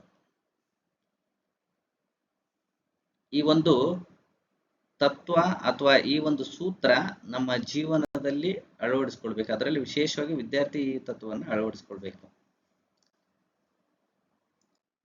ನೋಡಿ, ಈ ಚಿತ್ರದಲ್ಲಿ ಬಿಹಾರದ ಒಬ್ಬ ವ್ಯಕ್ತಿಯವರು ದಶರಥ ಮಾಂಜಿ ಅಂತೇಳಿ, ಇವರು ಏನಾಗುತ್ತೆ ಅಂದ್ರೆ ಒಮ್ಮೆ ಅವರ ಹೆಂಡತಿಗೆ ಆರೋಗ್ಯ ಸರಿ ಇರೋದಿಲ್ಲ, ಆಸ್ಪತ್ರೆಗೆ ಬೇಗ ಕರ್ಕೊಂಡು ಹೋಗ್ಬೇಕಾಗುತ್ತೆ. ಒಂದು ಕುಗ್ರಾಮ ಇರುತ್ತೆ, ಜೊತೆಗೆ ಅವರ ಒಂದು ಗ್ರಾಮದ ಒಂದು ಗ್ರಾಮದಲ್ಲಿ ಒಂದು ದೊಡ್ಡ ಬೆಟ್ಟ ಇರುತ್ತೆ. ಅದನ್ನ ಸುತ್ತಕೊಂಡು ಹೋಗುವಷ್ಟೊತ್ತಿಗೆ ಅವರ ಒಂದು ಹೆಂಡತಿಯ ಒಂದು ಆರೋಗ್ಯದಲ್ಲಿ ತುಂಬಾ ಏರುಪೇರಾಗುತ್ತೆ. ಅವಾಗ ಏನ್ ಮಾಡ್ತಾರೆ ಅಂತ ಅಂದ್ರೆ, ಇದು ತುಂಬಾ ನಮ್ಮ ಒಂದು ಸಾರಿಗೆ ವ್ಯವಸ್ಥೆಗೆ ತುಂಬಾ ತೊಡಕಾಗಿದೆ ಅಂತೇಳಿ ಆ ಒಂದು ಹಳ್ಳಿಯಲ್ಲಿರ್ತಕ್ಕಂಥ ಒಂದು ಏನು ಸಾರಿಗೆ ವ್ಯವಸ್ಥೆಗೆ ಅಡ್ಡಿಯಾಗಿರುವಂತಹ ಒಂದು ಬೆಟ್ಟವನ್ನ ಒಡೆದು ರಸ್ತೆ ಮಾಡಕ್ಕೆ ಪ್ರಯತ್ನ ಮಾಡ್ತಾರೆ. ಇವರು ಆರಂಭ ಮಾಡ್ತಾರೆ. ಇದ್ ನೋಡಿ ಜನ ನಗ್ತಾರೆ. ಇವರು ಇಲ್ಲಿ ಕಾಣ್ತಾ ಇದೆ ನೋಡಿ, ಎಷ್ಟು ಎತ್ತರ ಇದೆ ಈ ಬೆಟ್ಟದ ಸಂದಿನಲ್ಲಿ ಮಧ್ಯದಲ್ಲಿ ರಸ್ತೆಯನ್ನ ನಿರ್ಮಾಣ ಮಾಡಿದ್ದಾರೆ. ಇದನ್ನ ಈ ವ್ಯಕ್ತಿ ನೋಡ್ರಿ ಇಲ್ಲಿ ಹೊಡಿತಾ ಇದ್ದಾರೆ, ಒಂದು ಸಣ್ಣ ಸುತ್ತಿಗೆ ಇಟ್ಕೊಂಡು ಪ್ರತಿದಿನ ಬಂದು ಸ್ವಲ್ಪನೇ ಬೆಟ್ಟವನ್ನು ಹೊಡೆಯಕ್ಕೆ ಪ್ರಯತ್ನ ಮಾಡ್ತಾರೆ. ನೋಡ್ರಿ ಎಷ್ಟು ಅಚಲವಾದಂತಹ ಒಂದು ದೃಢ ಒಂದು ವಿಶ್ವಾಸ ಇತ್ತು ಅವರತ್ತ ಅಂತಂದ್ರೆ, ಸುಮಾರು 20 ವರ್ಷಗಳ ಕಾಲ ನಿರಂತರವಾಗಿ ಬೆಟ್ಟ ಅಗಿದು ರಸ್ತೆಯನ್ನ ನಿರ್ಮಾಣ ಮಾಡಕ್ಕೆ ಒಂದು ಪ್ರೇರಣೆ ಆಗ್ತಾರೆ. ಅದಕ್ಕಾಗಿ ಇವ್ರನ್ನ ದ ಮೌಂಟೇನ್ ಮ್ಯಾನ್ ಅಂತ ಕರೀತಾರೆ. ಆರಂಭದಲ್ಲಿ ಇವ್ರನ್ನ ಇವನ್ಯಾವನು ಇದೆಲ್ಲ ದೊಡ್ಡ ಬೆಟ್ಟ ಆಗಿದ್ದು ರಸ್ತೆ ಮಾಡಕ್ಕಾಗುತ್ತೆ ಅಂತ, ಮಿಷನ್ಗಳ ಕೈಲಿ ಸುಮಾರು ದಿನಗಳು ತಗೊಳ್ತೇವೆ, ನಿನ್ ಕೈಲಿ ಆಗುತ್ತೆ ಅಂತ ಅಂದಾಗ ಅವರು ಒಂದು ಇವ್ರು ಮಾಂಜಿ ಇದ್ರಲ್ಲ, ಅವ್ರು ತಮ್ಮ ಮೇಲೆ ಆತ್ಮವಿಶ್ವಾಸ ಇತ್ತು. ಹಾಗಾಗಿ ಆ ಕಾರ್ಯವನ್ನು ಮಾಡ್ತಾರೆ. ಎಷ್ಟೊಂದು ಅದ್ಭುತ ಸಾಧನೆ ಇದೆ. ಹಾಗಾಗಿ ಇವರನ್ನ ನಾವು ಭಾರತದ ಮೌಂಟೇನ್ ಮ್ಯಾನ್ ಅಂತ ಕರಿತೀವಿ. ಅಂದ್ರೆ ಒಂದು ಕೆಲಸವನ್ನ ಆರಂಭಿಸ್ತಾರೆ, ಜನ ಏನ್ ಹೇಳಿದ್ರು ಕೂಡ ಇವರು ತಮ್ಮ ಕೆಲಸವನ್ನ ಬಿಡೋದಿಲ್ಲ. ಹಾಗಾಗಿ ಇಡೀ ಭಾರತಕ್ಕೆ ಒಂದು ಸಾಧಕರಿಗೆ ಸ್ಫೂರ್ತಿಯಾಗಿದ್ದಾರೆ ನಮ್ಮ ದಶರಥ ಮಾಂಜಿ ಅಂತಕ್ಕಂಥವ್ರು. ಇನ್ನು ಈ ಚಿತ್ರದಲ್ಲಿ ನಿಮ್ಗೆಲ್ಲ ಪರಿಚಿತರು ಇರ್ತಾರೆ. ಇವ್ರು ಯಾರು ಹೇಳಿ? ಇವರು ಬೇರೆ ಯಾರೂ ಅಲ್ಲ, ಥಾಮಸ್ ಆಲ್ವಾ ಎಡಿಸನ್ ಅಂತಕ್ಕಂಥವ್ರು. ತಮ್ಮ ಕೈಯಲ್ಲಿ ಬಲ್ಬ್ ಅನ್ನ ಇಟ್ಕೊಂಡಿದ್ದಾರೆ. ಈ ಬಲ್ಬ್ ಮೂಲಕ ಜಗತ್ತಿಗೆ ಬೆಳಕನ್ನು ನೀಡುವಂತಹ ಒಂದು ವಸ್ತುವನ್ನ ಸಂಶೋಧನೆ ಮಾಡಿದ್ದಾರೆ. ಇದರ ಹಿಂದಿರುವಂತಹ ಒಂದು ಪ್ರಯತ್ನ ತುಂಬಾ ಒಂದು ಕಠಿಣವಾದಂತಹ ಪ್ರಯತ್ನ ಆಗುತ್ತೆ. ಸುಮಾರು 1000 ಸಾರಿ ಈ ಬಲ್ಬ್ ಅನ್ನ ಸಂಶೋಧನೆಯಲ್ಲಿ ವಿಫಲಗೊಳ್ತಾರೆ. ಬಲ್ಬ್ ಸಂಶೋಧನೆ ಮಾಡಬೇಕಾದ್ರೆ ಹಲವಾರು ವೈಫಲ್ಯಗಳನ್ನ ಅನುಭವಿಸ್ತಾರೆ. ಹಲವಾರು ಏನು ಒಂದ್ಸರಿ ಪ್ರಯತ್ನ ಮಾಡ್ತಾರೆ, 2 ಸರಿ, 3 ಸರಿ, ಸುಮಾರು 1000 ಬಾರಿ ಕೂಡ ಒಂದು ಸಂಶೋಧನೆ ಮಾಡಕ್ಕೆ ಸೋಲ್ತಾರೆ. ಆದ್ರೂ ಕೂಡ 1000 ಬಾರಿ ವೈಫಲ್ಯ ಆದ್ರೂ ಕೂಡ ತಾವು ಕಂಡುಹಿಡಿಯಲೇಬೇಕನ್ನುವಂತಹ ಒಂದು ಹಠ ಛಲ ತೊಟ್ಟು ಅವರು ಆ ಒಂದು ಇಡೀ ವಿಶ್ವಕ್ಕೆ ಅಗತ್ಯವಾದಂತಹ ಒಂದು ಬಲ್ಬ್ ಅನ್ನ ನೀಡ್ತಾರೆ. ಈ ಒಂದು ಸಾಧನೆಯಿಂದಿರುವಂತಹ ಒಂದು ಅಟಿಟ್ಯೂಡ್ ಏನಂತಂದ್ರೆ ನೆವರ್ ಗಿವ್ ಅಪ್. ಯಾವಾಗ್ಲೂ ಒಂದು ಕೆಲಸ ಇಟ್ಕೊಂಡ್ರೆ ಬಿಡದೇ ಇರೋದು, ಇದು ತುಂಬಾ ಅತಿ ಮುಖ್ಯ ಆಗುತ್ತೆ. ಹಾಗಾಗಿ ಈ ಒಂದು ಜಗತ್ತಿನ ಅತಿ ದೊಡ್ಡ ಸಂಶೋಧನೆಗೆ ಕಾರಣ ಆಗ್ತಾರೆ. ಅದಕ್ಕೆ ಮೂಲ ಕಾರಣ ಏನಂತಂದ್ರೆ ನೆವರ್ ಗಿವ್ ಅಪ್ ಆಟಿಟ್ಯೂಡ್. ಇನ್ನು ಇತ್ತೀಚಿನ ನಮ್ಮ ಸ್ಪರ್ಧಾ ಜಗತ್ತಿನ ಒಂದು ಒಂದು ವಿಷಯವನ್ನ ಸಂಬಂಧಪಟ್ಟಂತೆ ನೆವರ್ ಗಿವ್ ಅಪ್ ಅನ್ನುವಂತಹ ಒಂದು ವಿಷಯಕ್ಕೆ ಸಂಬಂಧಪಟ್ಟಂತೆ ಸ್ಫೂರ್ತಿಯನ್ನ ಪಡಿಬೇಕು ಅಂತಂದ್ರೆ ನಾವು ಲಾಸ್ಟ್ ಇಯರ್ UPSC ಟಾಪರ್ ಬಗ್ಗೆ ನೋಡ್ಬೇಕಾಗುತ್ತೆ. She gave 5 UPSC attempts and failed UPSC prelims thrice. ನೋಡಿ, ಇವರು 5 ಬಾರಿ UPSC ಎಕ್ಸಾಮ್ ಬರೀತಾರೆ. ಮೊದಲ 3 ಪರೀಕ್ಷೆಯಲ್ಲಿ UPSC ಪರೀಕ್ಷೆಯಲ್ಲಿ ಪ್ರಿಲಿಮ್ಸೇ ಕ್ಲಿಯರ್ ಆಗಲ್ಲ. ಇವರು ಪ್ರಿಲಿಮ್ಸೇ ಕ್ಲಿಯರ್ ಆಗಲ್ಲ. ನೆಕ್ಸ್ಟ್ 4ನೇ ಅಟೆಂಪ್ಟ್ ಅಲ್ಲಿ ಪ್ರಿಲಿಮ್ಸ್ ಕ್ಲಿಯರ್ ಆಗ್ತಾರೆ, ಮೇನ್ಸ್ ಕ್ಲಿಯರ್ ಆಗ್ತಾರೆ, ಇಂಟರ್ವ್ಯೂನಲ್ಲಿ ಕ್ಲಿಯರ್ ಆಗಲ್ಲ. ಹಾಗಾಗಿ ಫೈನಲಿಸ್ಟ್ ಬರಲ್ಲ. ಇನ್ನು ಇಷ್ಟು ಎಲ್ಲ ಮೊದಲನೇ ಅಟೆಂಪ್ಟ್ ಅಲ್ಲಿ ಫಿಲಿಮ್ಸ್ ಫೇಲ್, 2ನೇ ಅಟೆಂಪ್ಟ್ ನಲ್ಲಿ ಫಿಲಿಮ್ಸ್ ಫೇಲ್, 3ನೇ ಅಟೆಂಪ್ಟ್ ಅಲ್ಲಿ ಕೂಡ ಫಿಲಿಮ್ಸ್ ಫೇಲ್ ಆದ್ರೂ ಕೂಡ 4ನೇ ಅಟೆಂಪ್ಟ್ ಅಲ್ಲಿ ಇನ್ನೇನು ಗೆದ್ದೆ ಅನ್ನುವಂತ ಸಂದರ್ಭದಲ್ಲಿ ಮತ್ತೆ ಬೀಳ್ತಾರೆ. ಇದರಿಂದ ಅವರು ಎದೆಗುಂದಲಿಲ್ಲ, ಮತ್ತೆ ಮುನ್ನುಗ್ತಾರೆ. 5ನೇ ಅಟೆಂಪ್ಟ್ ಅಲ್ಲಿ ಫಿಲಿಮ್ಸ್ ಪಾಸ್ ಆಗ್ತಾರೆ, ಮೇನ್ಸ್ ಕ್ಲಿಯರ್ ಮಾಡ್ತಾರೆ, ಇಂಟರ್ವ್ಯೂ ಕ್ಲಿಯರ್ ಮಾಡ್ತಾರೆ.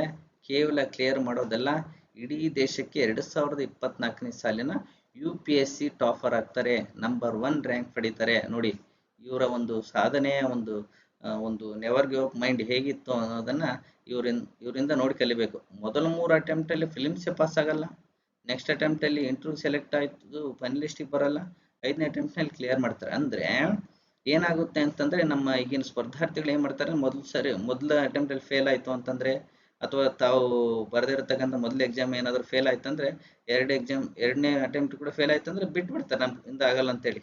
ನೋಡಿ, ಅಂದ್ರೆ ನಾವು ಹಿಡಿದ ಕೆಲಸವನ್ನ ಬಿಡದೆ ಮುನ್ನುಗ್ಗಿದಾಗ ಮಾತ್ರ ನಮಗೆ ಯಶಸ್ಸು ಸಿಗುತ್ತೆ ಅನ್ನೋದನ್ನ ಈ 3 ಮಹನೀಯರ ಒಂದು ನಿದರ್ಶನದ ಮೂಲಕ ನಿಮ್ಗೆ ತಿಳಿಸಿದ್ದೇನೆ.